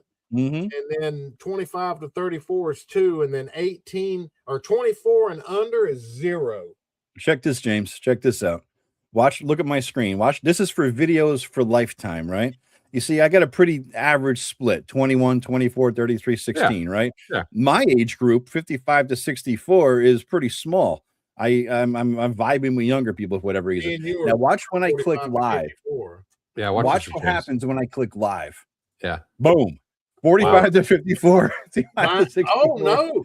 Mine went up on my 55 to 64.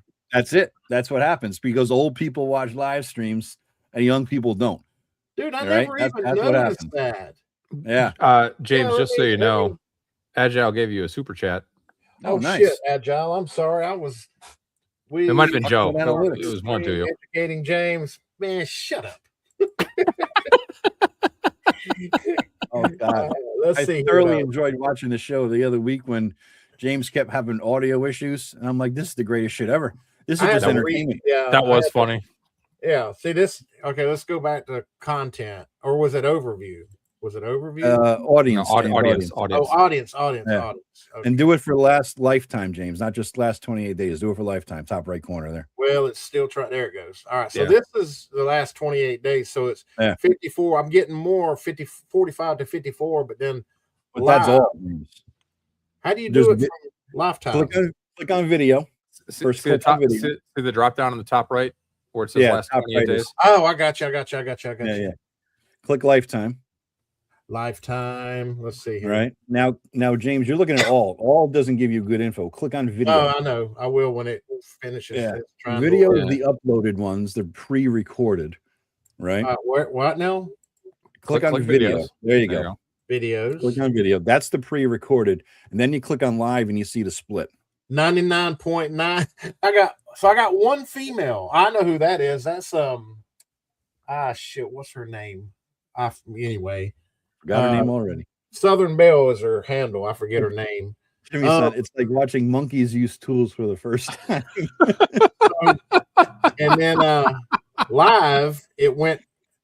Well, now it's doing it different. All old people. That's what it is. You're 95% old people when you do live, James. Nice. That's because young people don't have the patience to watch old people yak all the fucking night. That's what it is. It's so Or to much do fun, that. though. That's so I cool. agree. I never knew that. All right. Yeah. Fair enough. Yeah. Thank It's a you, good Sean. time. Appreciate that. Yeah. So I Yeah. have a bunch of damn old fuckers watching me. James, I hate to break this to you, but you are an old fucker. Chat, brother. Aren't we all? I got to turn the AC on again. It got fucking warm in here. Hold on a minute. I'll be 42 in 2 weeks. Yeah, you just a baby. I'm a baby. All that is Jay. Hello. 42. Shit, Yeah. dude. He's still a baby. How old are I'm you, a youngin'. Joe? I am 55 plus. I'll be 60 in October. Yeah. Oh, that's gonna suck. I do it the other way. I do like this is the X anniversary of my 21st birthday. That way, neither number is really that big. You know what I mean? Right. I have an old boss that I used to work for who would always celebrate her 28th birthday every year. Happy birthday, Jimmy-san. Yeah. I want to hang out with you and Michael at some point, Joe.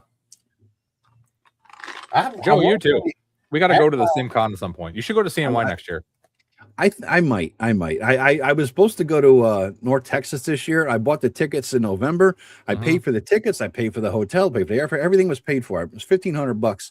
And then I got up on a Monday morning and I'm like, I just don't want to fucking go. I just didn't want to go.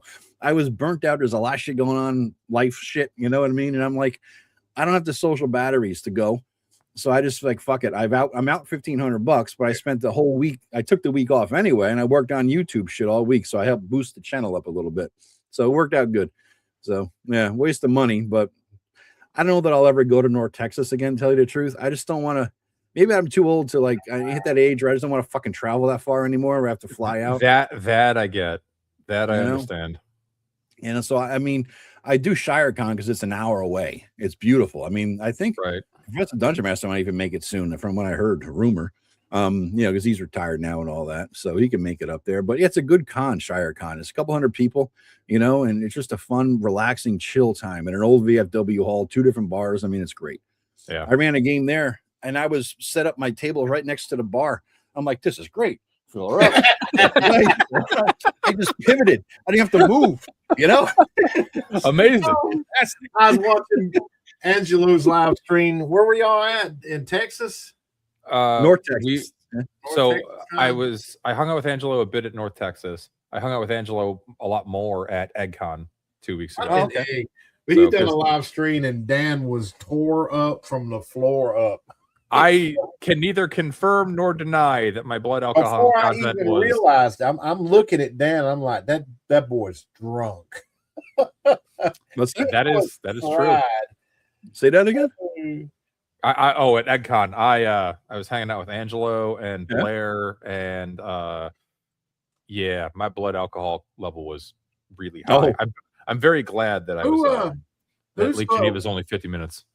I've noticed, like, not too long. I mean, she may have been with him for a while. There's a woman that I'm constantly seeing. Him posting pictures of them over at his house doing stuff. Yeah, that's Blair in his sister. What is she to him? girlfriend. She was on that stream. Oh, I didn't. Yes. I didn't know. I mean, I weren't trying to pry. I'm just like, seems like all of a sudden I started seeing her with him, Yeah. and I'm like, So, okay. James, I know it's been a while for you, but sometimes when a man and a lady really like each other, I didn't know if it was a relative or a neighbor or a friend or what. no, he's from Montana, not Mississippi. Well, I mean, you know, I'm not from Mississippi, so No. I didn't know who Blair's super cool. Blair's super cool. Hung out with her a lot yeah. too. Yeah, Ducato too. I met with him at ShireCon too. Good guy. Yeah, good guy, Ducato. Does she play D&D or is she what? Oh yeah, no. She and I were in. Angelo and I were in Greg Gowron's game at EggCon. Okay. He ran Cool. Tomb of Cascac Mott. That was a lot of fun. It was one of 2 games that I actually survived in because I died a lot at EggCon, as it should be. As it should be. It's a convention game. You do dumb shit because it's a one shot. Exactly. You know? Con game, kick the door. That's it. You're not fucking around. You're not getting into character. You're not. What is my character's motivation? You're saying my character's motivation is to kick ass and take names. That's where your character's motivation is. You know? Yeah. When I was at GaryCon this year, I was in an OSE game and it was a fun game, but there was like one guy at the table that was playing like it was, his home campaign game, and he was like, "Well, I'm going to listen to the door and check for traps," and he was taking like 15 minutes on every door. I'm like, "Buddy, con game, 3.5 hours, dungeon crawl, kick the door." Have crowbar will travel, man. Yeah. Yeah.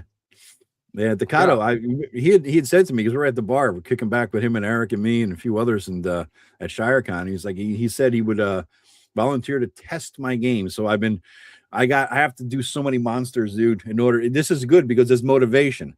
So he said, I'm going to print up a bunch of players' handbooks for you. And I got to get a good selection of monsters for you that you could fuck around with it, Yeah. So that'd be fun. That'd be fun. I'm looking forward to your 5e hack. I'm looking forward to your 5e hack. So me too. Because I've get fucking done. I've played a lot of 5e, and 2014 5e is fine as a base game. There's still some like fundamental flaws with like short rests and that kind of stuff, but that's easy. Yeah. And as long as you don't, as long as you don't allow multi-classing, it's fine. That's another key. That's what another is key. this? Jewels. That's a new form of currency. I don't know what the fuck they're good for, but yeah, I don't understand them.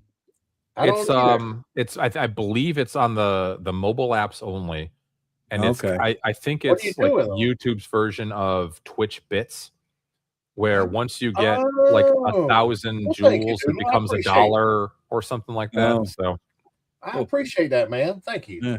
I just noticed my eardrum gave me a super chat of $3, so thank you very much for that. Just scrolling back in my chat there. Yeah. That's a familiar name. I do have Old Swords Reign, and I think it's a pretty good take on 5e as well. It strips it down to just fighter, cleric, thief, magic user, and it's pretty interesting. I had a question in there. All that is Jay. It says, "Hey Joe, I presented your house rules to my 5e group. They agreed. Seems to make a lot of sense. The most pushback was on using player skill over the character skill. Can you explain that?" I could, but I'm going to direct you to the guy who pretty much coined the phrase. It basically, if you pick up the Swords and Sorcery, the latest rules and options book, I think the expansion, Matt Finch is the one who invented this, right? In terms of the basic principles of old school play. But in summary, if you're not going to get that, in summary, player skill over character skill is what's on your character sheet. So in other words, people who want to use character skill, they want to say, well, my perception is this, my searching is this, my investigation is that, my intimidation, my persuasion is plus something, so I roll to see. Whereas player skill is, I'm not going to roll perception to see if I find a secret door. I'm going to take my dagger and I'm going to just slide it open, and I'm going to run it along the brick and see if there's any gaps and see if there's anything I can push. Or that's player skill. It's using the players using their noggins rather than the players using what's written on their character sheet. In summary, but good, you got the primer there. That's good. I alt tab for 1 second to go get the link to the quick primer for old school gaming. I come back, alt tab back in, just wave it around a dagger. That's awesome. I always gotta have a dagger, I always gotta have a dagger nearby. I haven't got a K-bar knife. It's my, whenever I do unboxings, I unbox with a K-bar knife, because You can't Love it. beat a K-bar for unboxing, you know? Yeah, I've got a Bowie Yeah. knife. Yeah. So, but what he's talking about, it's called the Quick Primer for Old School Gaming. It's on games.com. PDF is completely free. And that is like the single best document for teaching, like trying to teach players that are maybe not used to old school games and are used to skill-based systems like 3E and above, like how to kind of get your mindset right for old school games. It's he reprinted it in the Swords and Wizardry Complete Revised Book of Options, which is an amazing book. So awesome book, and he expanded upon it in there too. I mean, get that book for that alone is worth it. But yeah, if you ever read Questing Douche's book about all this kind of stuff, you'll notice a lot of similarities between Questing Douche and surprisingly, without giving any credit, the Principia Apocrypha was Questing Beast's version, which man, it's real similar. It's shockingly similar. So, yeah, it's really weird. And it's in his RPG, a lot of shit ton of tables. And didn't that happen to come out just after AI came out? Not saying that I don't know, but yeah, it's very, very similar and not really anything new that I remember in it. So no. Shellback's got to leave time for mass because I guess Shellback later, buddy. Shellback's in Japan. He's going to. He's got to go confess his sins for listening to us talking shit. Listening to you. Yeah. Agile says Joe is so full of love. I only have 2 people, or maybe 1.5. Questing Douche is one, and that guy that Luke. His name Luke. I forget his name. The redheaded dude, Luke Hart. Yeah, that guy. I do a couple of videos on. Yeah, I know there's a lot of people out there. I think that they just, you ever know a guy who can tell you everything about a car, everything under the sun, but they can't fucking fill the tank or change the oil or change a flat? That's these guys. You read Playing at the World, you read the history of stuff, you do your deep dive study, you're the professor of RPGs, but you don't know if this is a D20 or a D12. Those, you know what I mean? There's some guys out there who make a living on YouTube doing that shit, I think. Yeah, they got no cred, none. Well, most of the people that are like that are these younger ones. The ones that are really super young. That's got 500,000 subscribers. Oh, I don't have that. You're not super young. I'm talking about. Yeah, I'm not going to call names, but we know who they are. I mean, so I will say with regards to Luke, I met him at GaryCon. He's a very nice guy. Seems like it. His tweet on morale was pretty brain dead. That was stupid. That's what I shit on him in that video for. I look back and said, didn't I shit on him once before? Yeah. Did you? Yeah, I did. I shit on my very first video on my whole channel was shitting on Luke for something. Yeah, and my very first, I know I shit on him for one thing, and I haven't shit on him ever since in 3.5 years. I mean, do I think he's a sellout? Yep, I do. I think he's Luke. I think Luke is a sellout. I think he's a sellout because of everything that they've done toward Gary. But I do get different Luke, not Luke. Oh, I'm sorry. Well, his channel's DMler. He's actually really nice. Oh, I know who you. Okay. Yeah. He used to do a bunch of skits where he would dress up as like the barbarian and everything. Yeah. They're funny. My bad. I thought. Yeah, he was a nice guy, and apparently he used to teach for poor kids in Central America or something. That means that he's generally a good person. He's just wrong on shit. You know what I mean? So I'm not going to shit on him as a person, just on his wrong takes. I'm not going to call him a douche like other people. So it's called blowing smoke out your ass, and you don't really know what the hell you're talking about, but you're trying to to push that perception across to everybody. Like, I don't know who Matt Lynch is. I don't know who Matt Lynch is. I've never heard of that name. If you mean Matt Finch, I don't know. Is that yeah? There in a long time. Obi-Wan. Perfectly said from Obi-Wan too. Obi-Wan off, man. That's good, man. Yeah, I like Luke. Oh, yeah, he's a good guy. I said that in the video multiple times. Luke from the DMs there is a good guy. He just fucking wrong on that point on morale. He was just fucking wrong. So that's why I called him out. Yeah. So were you guys looking forward to anything for I'm gonna watch the entire stream. Because like I said, Flint ran us through, jumping through it here and there, and I saw bits and pieces. I was planning on watching the rest of it tonight, the whole thing. Are you guys gonna watch it or I'm looking forward to anything. Did you watch the whole stream, or how'd it go? I watched it with James and Bloodworth and Stan with Takato. We watched it on Discord together. We're just kind of. It was rough. The first 30 minutes is just a whole lot of nothing, unfortunately. Yeah, it's like 35 minutes, I believe. Yeah, before they ever. And it's all these big names. And what really made me mad, I really thought when they brought Luke out, the Luke that I was talking about, I really he mentioned Ed, and I was like, they're fit to bring. Even you said it, they fit to bring Ed out. Yeah, they didn't. They brought Luke out. I'm like, what the hell? You know, make no sense. In the same minutes, they mentioned Ed Greenwood, and boy, they talked it up. Oh my God, the legend of the, blah blah blah blah. And then Luke Gaga, and I'm like, what? Well, the thing that I thought was conspicuously absent was in the beginning, Dan Ayub mentioned that they want to, start bringing people together that have played all versions of the game and everything, but they didn't announce anything related to any of like the old editions or old school anything. It was all setting based stuff. But like their attempts at Dark Sun, right? Those aren't going to bring back the people that played Dark Sun and 2E and loved Dark Sun. But it's like we were talking about at the beginning of the stream. Okay, you're going to bring back Dark Sun, but you're going to cut out all the slavery. So how are you bringing back the old timers to Dark Sun when you're cutting the one big thing that drove that setting? I mean, I don't understand how you're saying that you're going to, we're going to bring everybody back from the old days, but you're cutting out. I don't get it. So what they had slavery. The characters are the ones that's going to put a stop to it. Exactly. Unless Lord Mattias is in your game, then he collects the escape ones and sells them, which is hilarious. You want to handle that there, Dan? You want to jump in that one? This is a good one. There's a difference between player skill and role playing. For example, if a player is intelligent, should they intentionally avoid using their own knowledge? No.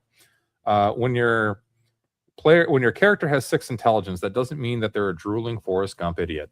No. It might mean that maybe they're not good at I don't know, reading books and retaining knowledge from that sort of thing. But that doesn't mean that they're incapable of interacting with the world around them and making some deductions about what's there.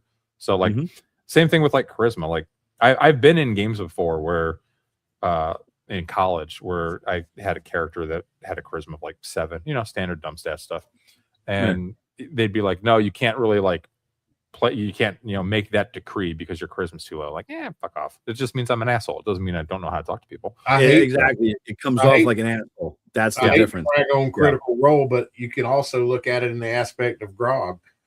He had a 3 intelligence, and he interacted fine with everything. Right. Exactly. Yeah. And like you can ham it up a bit and make it kind of funny and make it like a character. I thought he did a good job. Role playing his character with a 3 intelligence. I mean, he played what I would think would need to be played. Right. But no, you got a point, Ravenclaw. We don't know what's coming. True, but we have seen patterns over the last 20 years. True, and we don't trust because of said patterns. And they're not going to have people books. Forget there were Dark Sun books in 4E. And they had already removed all that shit back then. Yep. So they're not going to have slavery in the 5e books. I have no reason to believe that it'll be. I would be happy to be proven wrong, right? Oh yeah. If they come out and they're awesome, that would be great. I don't think that's the way it's going to be though. Yeah, but I mean, even case in point, one of the main things about Dark Sun is there's basically no metal left in the world, right? Because the world has been, we'll say, graped of all of its natural resources by defiler magic. There's like nothing left. So in Dark Sun, if you've never played it, the weapons are made out of bone and like insect chitin and obsidian, and your weapons can break. If you find like a steel sword, that's like finding like a +3 sword to sharpness in like a 1E game, right? Yep, It's something very rare and very awesome. And if you go look at all the art, there's a bunch of people with like a whole bunch of metal swords and metal like pauldrons and shit on their armor. It was just weird to me. Whoops. Wrong one. Yeah, he did. Matt Finch. Yeah. Okay. Yeah. I mean, he ought to promote Matt Finch as he wrote a book based on Matt Finch's book, so he ought to promote him. No, he was talking about Luke, not Questing Douche. Yeah. Oh, okay. All right, my bad. We're gonna see what they do with the Dark Sun. I mean, I would feel comfortable putting money on that they're going to take slavery out of it. Yeah. But Oh yeah. like Dan said, I will not be mad if I'm wrong, but I don't think I am. I mean, none of us are pro-slavery guys, just for the record.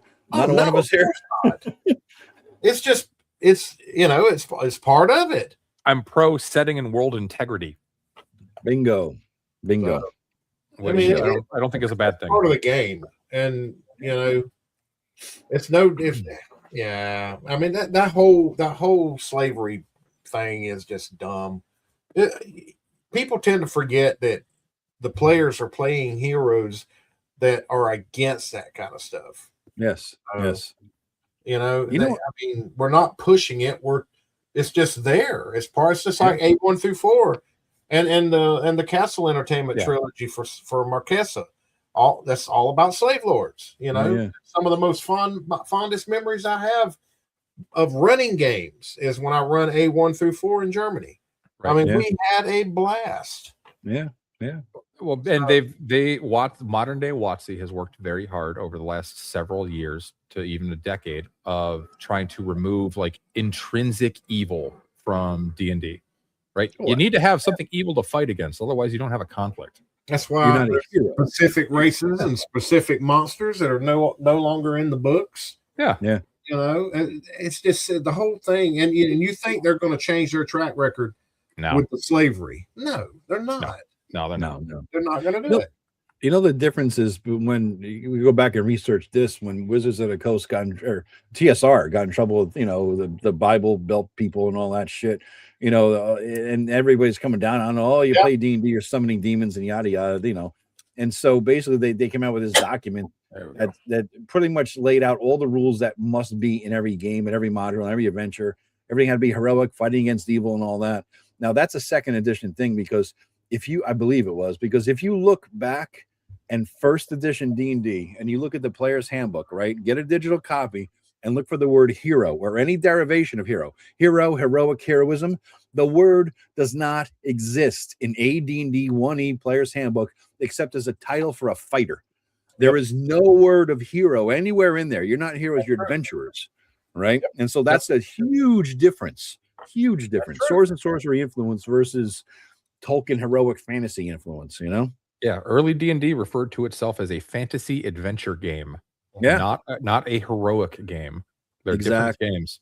Didn't have combat wheelchairs, didn't have ramps in dungeons, didn't have the X card to throw up in the middle of a game, didn't have pronouns under your name on a live play. You didn't have none of this bullshit. It's embarrassing. And this new generation, they're just eating it up like wolf tickets because they don't know no better. That's what they were. I really question how much those people actually play.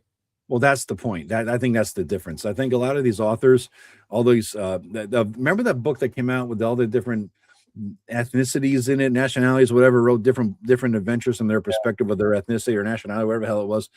From what I understand, from what I heard, a lot of these people don't even play D&D. They kind of inserted a short story into an adventure and just called it a D&D adventure, but they didn't really play D&D. So it's just, if you don't play the game, if you don't have any experience, if you're hiring freelancers, you got rid of the creative team there, man. Yeah. You got rid of all the old people with the knowledge and the heritage. I don't care what their race, their ethnicity. I don't care what their, male, female, whatever. You need people with knowledge. You need institutional knowledge. When you get rid of institutional knowledge, I think you could outsource it. You destroy the hobby, you destroy your game, and you end up outsourcing to people like Cobalt Press, Forgotten Realms, and outsourcing to Luke Guy's Greyhawk. Because you don't have it anymore. You can't do that. I want to touch on something. How we were talking earlier about how WotC is doing all the pushing all the non-white races and everything. And I run a Dragonlance campaign around a table when I lived in Georgia. I was like 6 or 7 years ago. And one of my I call him, he's like a son to me. He's a black guy named Jonathan. And when I explained I went in and I said, okay, and y'all went to I forget where we were at. I think they were Oh, they might have been in Gateway or somewhere. And they went, I said, you go into an inn. And they said, well, what do we see? And I was, you see like 8 or 9 people sitting around drinking or eating and whatever. And you see a barkeep with a woman behind the counter. I kept it generic. I didn't emphasize. You see 4 white people and a black dude and 2 trans people sitting over here kissing. I let the players decide what they want. You know what I'm saying? That makes it. Let the players decide what it is, and let your mind fill in the blanks. I do like Takato here. If there was a ramp in an old school dungeon, you could be assured a giant boulder was going to roll down it and smash your characters. That's some Indiana Jones for sure. Yeah, but I mean, keep it generic. I've always said this. Quit trying to shove it down people's throats. Let the players decide what they want. How they want to perceive it. I've had gay people in my games at my table. I've had trans people in my games at my tables. I don't give a shit. It doesn't matter to me. I just don't care. I just don't care. But you know what I mean? It's an irrelevant thing. Are they there to have a good time?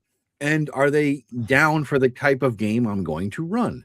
Because you're not ever going to see an X card thing. I lay it out. This is a game where you're going to have all this shit in there. If you might have a problem with it, it's not the game for you. All right. I lay out all the things you might see. The same thing. And it's like, it is no hard feelings, no disrespect intended, but I'm not going to change my game that I put stupid amounts of time in to suit somebody's whatever. You know what I mean? I'm just not going to do it. So, I'm just going to make sure the game I want to run. Especially when I run an online game, I usually pick up strange people I don't know, and I want them to understand this is what I'm going to run. I make sure. I'm a big thing with campaign blogs, and I have a page that says, so you are interested in becoming a player. Here's your page. Read this. Got all the links you need for everything that's important. And down here in the middle, I tell you exactly. We're not going to be using pronouns. We don't use no X card. If you get triggered, you don't want to be in this game. I let everybody know, this is a normal adult game. And if you can't deal with that, you need to go find another game. I don't need you. And I'm not gonna have a tavern with half the people in there gay and all. I'm not doing all that crap. I had that in my game once. I had a gay bar in my game for my players, and they went there. And it was, because it fit what was going on in my game. It was an entirely gay bar. It didn't matter. But if I lay up, I keep all mine generic. That way I don't want to offend nobody. I don't want to, that's bullshit. Why would we have this in here? Or why would we have gay bars? Or why would we have I don't give a damn about all that. I run a normal old school 1980 style game. And if you don't like it, you're going to find you another game. No hard feelings. Peace out, bro. Look at it, dude. And as we all get older here, right? We're all 50s, 60s, whatever. As we all get older and older, we realize that there's less and less time we have left, right? There's less and less time that we have. So if I'm going to spend, because I'm notorious for spending 10 hours to prep for a 3-hour game, if I'm going to spend 10 hours of prep, it's going to be for a game that I want to run, right? I'm not going to prep 10 hours for a game that I don't want to run because I don't want to spend my time running games I don't like because I don't got that much time left. Yeah, so, I ain't got time for all that silliness. I don't care if I hurt somebody's feelings. That's just the way I feel, and I don't care if you join my game. But I know the people that want to say, and I make sure you read this page. You read it because it's important. It's for you. And then anybody after that, I say, now if you still at the very bottom, if you read down to here, if you're good with everything, this is how you apply. And that's how I get my players. I've never, not one time in 49 years of running games and playing, have I ever had an issue with a player not being like-minded like myself and the other players. Not one time. Yeah. Because I make it clear up front. This is what I'm looking for, and this is what I'm going to get. Yeah. It's not being a dick or trying to be rude, but this is the kind of game I play. I've run my games the same way since 1977. I run them the same exact way right now. Yeah. Yeah. I think I've gotten better, but I thought I was pretty good 10 years ago. And I look back at myself 10 years ago, I thought I sucked. And so I think I'm okay now. 10 years from now, I look back at myself now, I think I sucked. Right. So you're always getting better and better. Right. But you're running the same style of game. You're just doing it better. You don't run into those kind of people as much in classic tabletop gaming that you do in the 5e and the more modern systems anyway. So you really, you don't really. I've had a couple. We've had a couple in Discord that, hey, it is what it is. If you don't like it, you don't have to be in my Discord. Just take a walk. It's okay. No hard feelings. No, I'm sure. Yeah, do what you want. Do what you want, man. But yeah, I mean, I got you though. I feel you. We just a bunch of old men that enjoy tabletop gaming from years back, and running a game. I just run my shit my way. Yeah, and it's your game. You should run it your way. You should run your game the way you want to run it, and then let people join your game that want to be part of that. That's how you get good players. Yeah, you make it up front. You make it clear up front what you're looking for. I can't emphasize that enough, because if you don't, and you just, this is why too, when I get new players in, we're going to sit down in voice chat in Discord, and we're going to talk, and I'm going to get to know them before I let them come into my groups, because I want to. Yeah, just a good question. I don't think I have your Discord, James. What is it? Can you share the link there? I don't know what the hell it is. Let's just go to my channel, and it's I'll send it to you in a DM. Yeah, put it in the chat. I already gave it to you though, but what the fuck? What? I think I gave it to you in Messenger. Are you serious? You're not sure. Let me. Anyway, look here. You can go down when we get done, and I'll try to remember. Yeah. I'll look if it's in your description of your shit. I'll look at it in there. I'll look there. Same with mine. And on the all channel. My links are in there too. Well, I'm in your Discord. Yeah. You're in mine. But I'm not in yours. I thought you were, but maybe not. Usually, if somebody sends me a link, I usually click on it, and just join a Discord. I'm not a big participant in most Discords, not even my own, but I usually join them just because I like to see what's going on once in a while. See here. Well, here let me see. Hold on. Let me see here, Joe. Okay. Why are you? We have talked in Discord. Why? We have talked in Discord. Or you know what? We've talked in Facebook, dude. That's what it is. No, we've talked in No. Facebook. We're pretty much a Facebook chat group, you and I. Maybe that's we why. haven't talked in Discord. That's crazy. We've been doing Facebook, so yeah. Let's see here. Yeah. Joe, where you at, Joe? Which has been we hadn't talked in a little while. I know. We gotta scroll down. You at? Been worse than shit, you're not that far down. Here, I'll send it to you, bro. Yeah. All right. That ain't it. That sure ain't it. Hang on. Yeah. Well, Edgelord King, it's like I get just so many different social medias, right? And it's like if you follow them all, you burn out. First of all, Facebook is a cesspool, right? I use Facebook. I don't even use Facebook. I use I'm there. I'll spam a link here and there for stuff. You know what I mean? There it is. I'll spam a link on Facebook for a video or something, but that's kind of it. I got a Facebook group, but that's pretty much it, Other than that, not so much on Facebook. I hear Twitter once in a while. Hey, man. Yeah, we've been Twitter once in a while, I don't really use Facebook. I mean, I got it, and I kind of every now and then I'll skim through it, but mainly it's just I just use it for messaging because I don't like talking on the phone. I'd rather just text. I can say what's on my mind, and then we're done. Yeah. So yeah. I don't have Facebook or Twitter or any of that crap because I don't really see the point. Really. Yeah.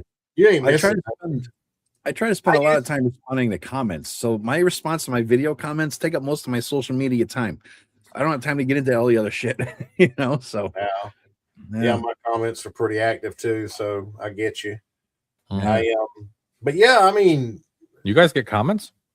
Oh, weird. Sometimes I wake up and I'll have 15, 20 comments, and I got to go through and I try to reply to every one of them.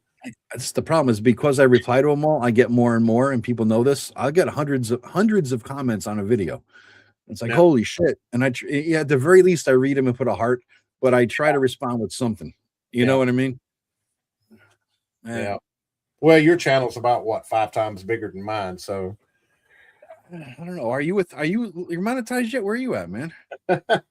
Huh? Are you? James is monetized. Yeah, I'm monetized. You have to, but you got 1,000. We're working on. We're like 930 something. Yeah. So you're almost at the top tier monetization. You're almost at that 1,000. Because you get 1,000 subs and 4,000 views. That's a better monetization. See, you get ad revenue.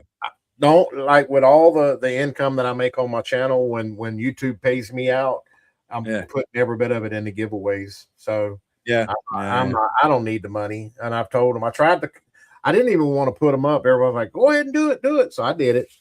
Might as well. I don't need the money. Goes toward expenses. It's going back it's going back to the computer. I wanted to get enough. I don't think I'm gonna make it, but I'd like to have got a payout before the OSC books release. Because I'd like to be able to order like 2 or 3 of them and then do giveaways on stream. But I don't think I'm gonna make it, which is fine. Not a big deal. Yeah. I don't do like members only stuff. I'm not gonna put my community behind a paywall. I just I don't even I don't try to single out people because they give me money. You know, because you're not giving it to me, you're giving it to the community because I'm gonna put it right back into it. So no, that makes sense. That makes sense. That is exactly what I was referring to, Ravenclaw, specifically about the mules. The mules were sterile created through forced breeding. Okay. Sterile created through yeah.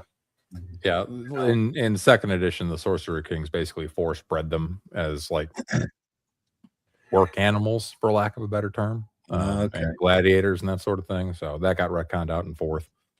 So that's why I'm not like super pumped for Dark Sun in 5th, but I'll give it a shot if it's cool. That'd be nice. But that's what you meant. Okay. I didn't know what the fuck that question was in the comments. I was like, what do you mean? What?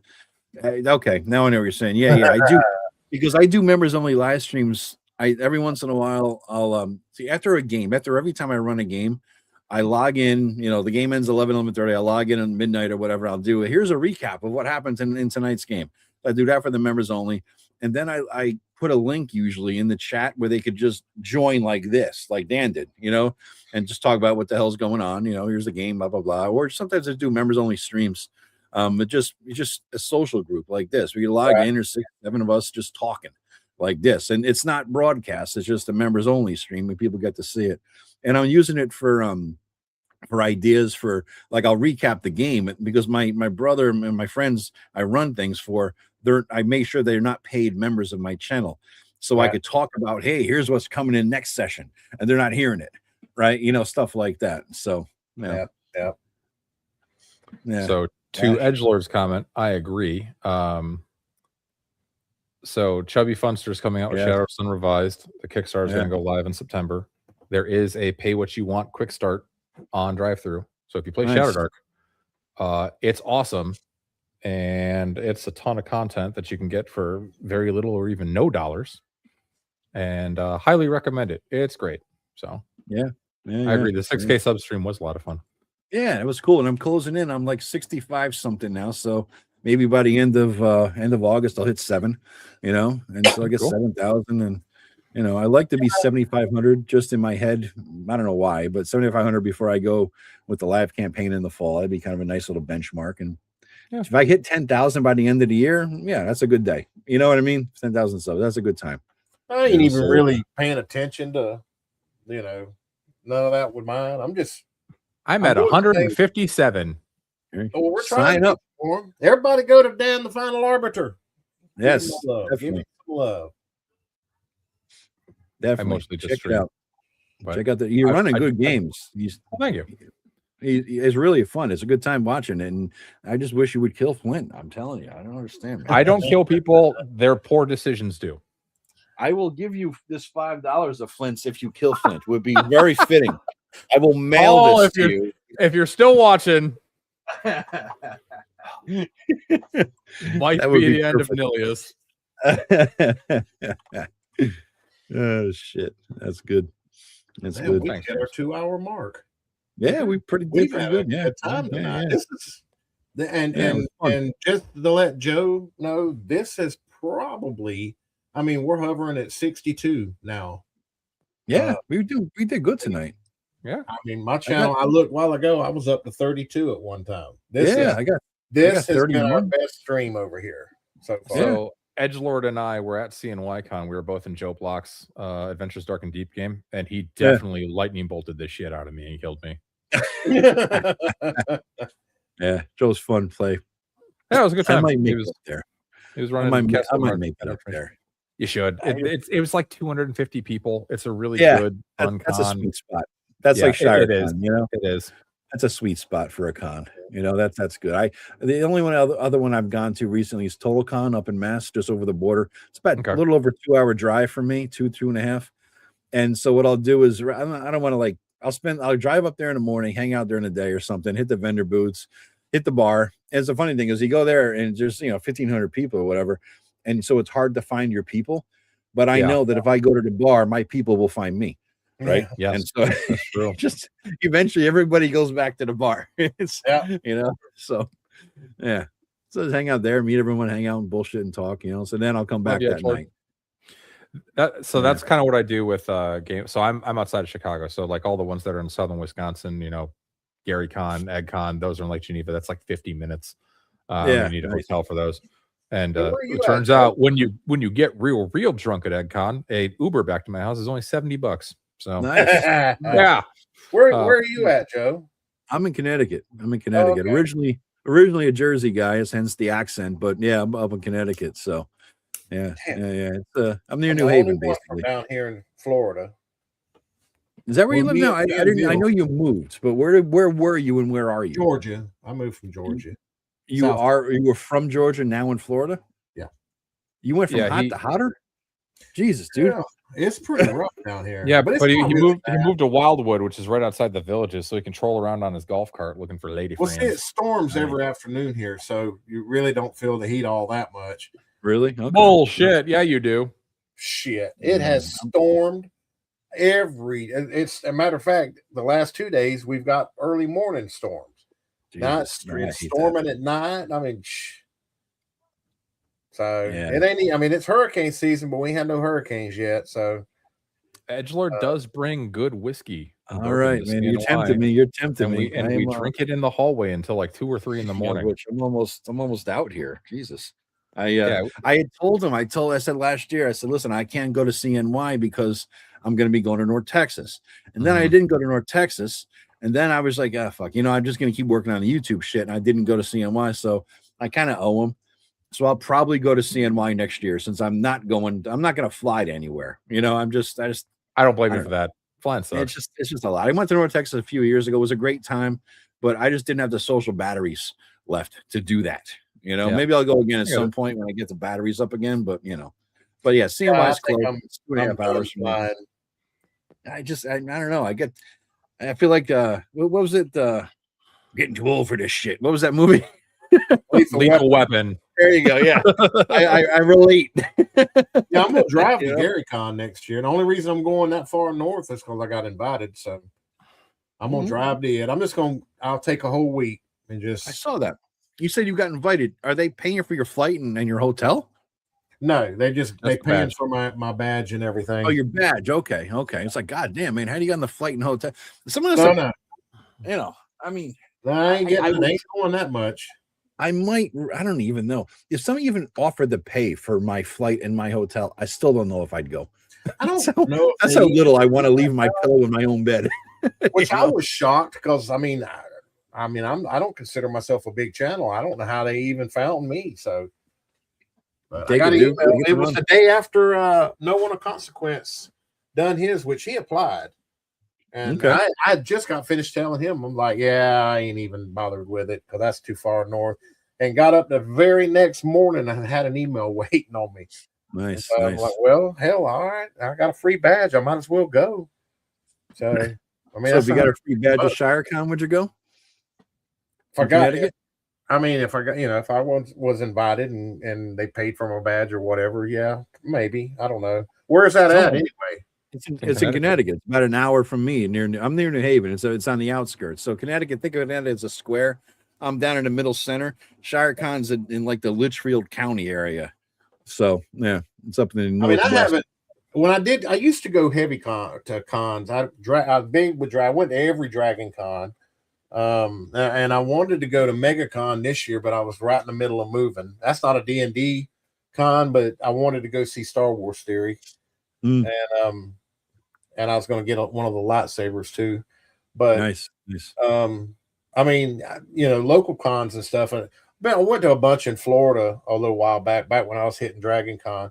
but I hadn't really done too many of them up north. It's just, you Yeah. know, back then I didn't really have the money to do it, but Yeah, I'm kind of sitting a little bit better now. So I don't know. We'll see. Yeah, We'll yeah. see. No, that's cool. It's I cool. probably won't go to none this year. I'll wait till next year, and then that 2027 is going to be my con year. Yeah, I mean the con season's kind of drying up though. There's a little bit in like October and a little bit in November, but for the most part, it's hey Angelo, what's up, buddy? Hey, DM and friends, brother Angelo. Caught us You at the guys ever very been to end. Gen Con? Ever been to Gen Con before? I went to once. last time I was at Gen Con, it was still Milwaukee. It was in like 1998. Oh wow. And even in Milwaukee in 98, it was still like 30,000 people. I think this year it was 80,000 at Gen Con or 85 That's or just something too damn insane. many. That's It's a bucket list thing for me. Like that would be the one exception to the rule. Yeah. I would. You know what I mean? It's like because you know, you growing up reading Dragon magazine, seeing the ads, Gen Con, you know, and all the things that are going to be there, and it's like, I wish I went. Never had. That was broke. I was a broke kid. Could never afford it. I was a broke adult years ago, you know. So now I think to myself, it'd be kind of cool to do it. And I keep saying, like, let's see, it's my 42nd year playing D&D. Right, maybe my 45th. I'll make the Gen Con pilgrimage. Right, just to say I went once before I croaked. Right, so that might be a thing. Maybe 3 years from now, I'll make the pilgrimage to Gen Con or something. I don't know. If we're gonna do that, we should like plan for a bunch of us to go the same year so we can hang out, drink, and play games together without having to register for games. Agreed.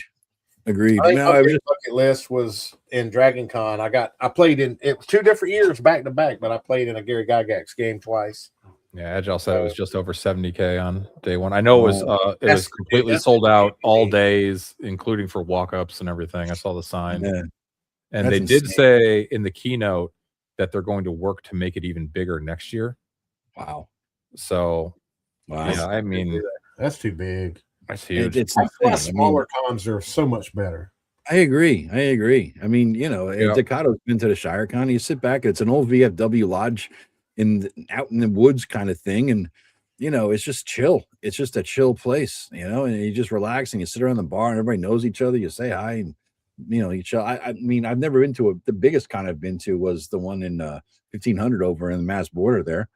And it's like, God, it's still, that's congested. There's a lot of people. It's like, oh shit. Yeah, even know? Gary Con's 3,500 or so now in the Grand Geneva Yeah. Resort, and there's way too many people. They have like 12 to 14 gaming tables per room. It's loud as hell. You can't hear anything. Yeah. It's hot in all those I was rooms gonna because say of all the that, sauna yeah. heat.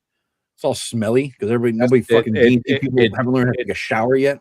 It does Half the indeed people smell passing like gas nerd. Yeah. Body odor, and half of them ain't got the odor. Honestly, if they wind up doing it again next year at Gary Con, the best games to play are Shadow Dark because Shadow Dark games are all set up in like they call it the Shadow Dark dungeon. It's in the basement rooms, but the AC works and it's like 52 degrees down there. It's awesome.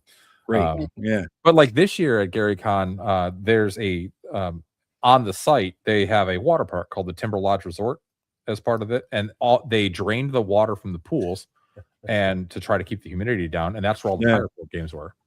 So prepare yourself, consequence. Yes. Yeah.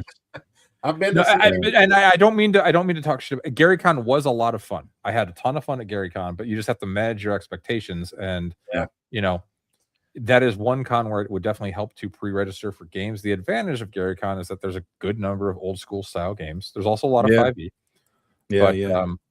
It was pretty funny because when I was there, like you'd be walking around and there's you'd see like a 5e table and they'd have their their session 0 little 15-minute thing where people would there's one DM that was dealing out the the deck of things that people didn't want to see in the game, and like they'd put them all face down, they'd shuffle it up and be like, okay, this game will have no spiders and this game will have like I saw it happen. It was funny as hell. And like all the like the OSE swords and wizardry games, like if the DM even addressed it, it would be something to the effect of, we're here to kill dragons. Like, just don't be weird. Let's go. Like, that's all it needs to be. I bowed to that one time. There's a player in my game, and I've known this girl since she was tiny. She is the daughter of one of my good buddies, and she has a thing with spiders, so I don't have spiders in my game. Yeah. Normally, I would have said, fair. listen, I'm going to have spiders in my game, so this may not be a game for you, but for her, I'll make the exception. You know what I mean? It's like that kind of a That's just you being a decent human being. That's a someone normal. you know. Yeah. I'm not gonna be a dick. You know what I mean? So, but generally speaking, yeah. Decado says he's staying 2 nights. Now, that was crazy, dude.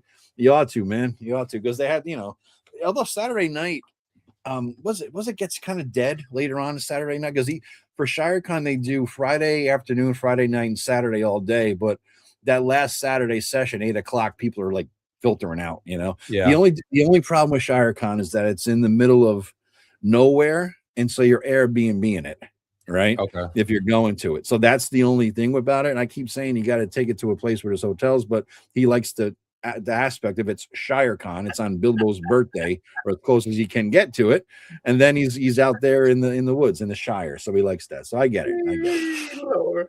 I love you, Edward. You silly bastard. Yeah. Yeah. I've never been to ShireCon, so It's fun. Yeah, it's Connecticut. I think you'll like it. It's the same vibe as CNY from what I've heard. Same exact vibe. So yeah, if you like that, you like this one. Yeah. Listen, gentlemen, I gotta get going. I do too. I have to cook dinner. Yeah. Thank you for having me. And this is fun. It was an impromptu fun. drop. Yeah, it was great, man. It was good to hang out. I've been talking to James forever. We've got to do a live stream, so it's kind of cool to finally all get you in got one. to do is DM me and let me know, my man. This is fun. Saturday is usually jumbled. Same way with old Stan there. All you got to do is get with me and let me know about the Raging Swan. I'm good, man. Oh man, that was so good watching you guys go nerd out about that. Oh, we're gonna have fun on that stream. I look forward to it. There's 2 Raging Swan press nerds talking about. I even went and pulled out the Shadowed Keep on the Borderlands today and was just glazing through it because of what me and him got into last night. Nice. So. Yeah, Nice. So what I heard is you were glazing Shadowed Keep on the Borderlands today. Nice. Yeah, you're only doing that because Joe's in here. That's it. I don't think you know what glazing means. Boomer slang. Yeah, I kind of do, but yeah. So yes, I've heard that slang before. But M. James, let's see here. Dakota, yep, we will do it. Yeah, shit, man. Yep. Whenever you're ready, brother. Hi, RPG Grandma. We're just about getting ready to sign off. Sorry. Yeah, I hate it. Go watch the stream though. It was fun. Yeah, it was a good time. Thanks for having me, guys. I appreciate it. Thanks for having me, Joe. It was a lot of fun. Yeah, you're always welcome here, man. You pop in my chat, I'll pull you in. Thank you. Usually Saturdays are kind of booked with family shit and stuff, but I had a free day.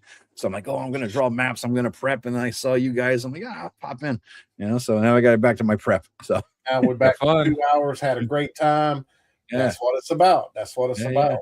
Absolutely. So make sure everybody Final Arbiter on YouTube and Mr. Joe the lawyer. Yeah. And y'all go give them some love. And we appreciate everybody hanging out with us. Well, this is our biggest crowd we've ever had, and this is really thank y'all. We appreciate that because it ain't went up and down. It's been up here at like we hit 32 on my channel at one point. I was in the 30s as well. Yeah, we covered at 60 plus the whole stream. So not bad for no advertising for my peeps. They just jumped in. They saw it live. There was usually advertising live stream. There was none. So that was kind of cool. That means your peeps clicked the bell. They did. They do. They do. Don't forget, like the streams, every one of them, every channel. Hit that like button and start subbing to everybody and all that good shit. Folks, been fun. Thank you very much. Thank you, Joe, for coming on, man. You made it a fun time. Thanks for having me. Have a great weekend, everyone. Take care. See y'all. Bye. Yeah, bye.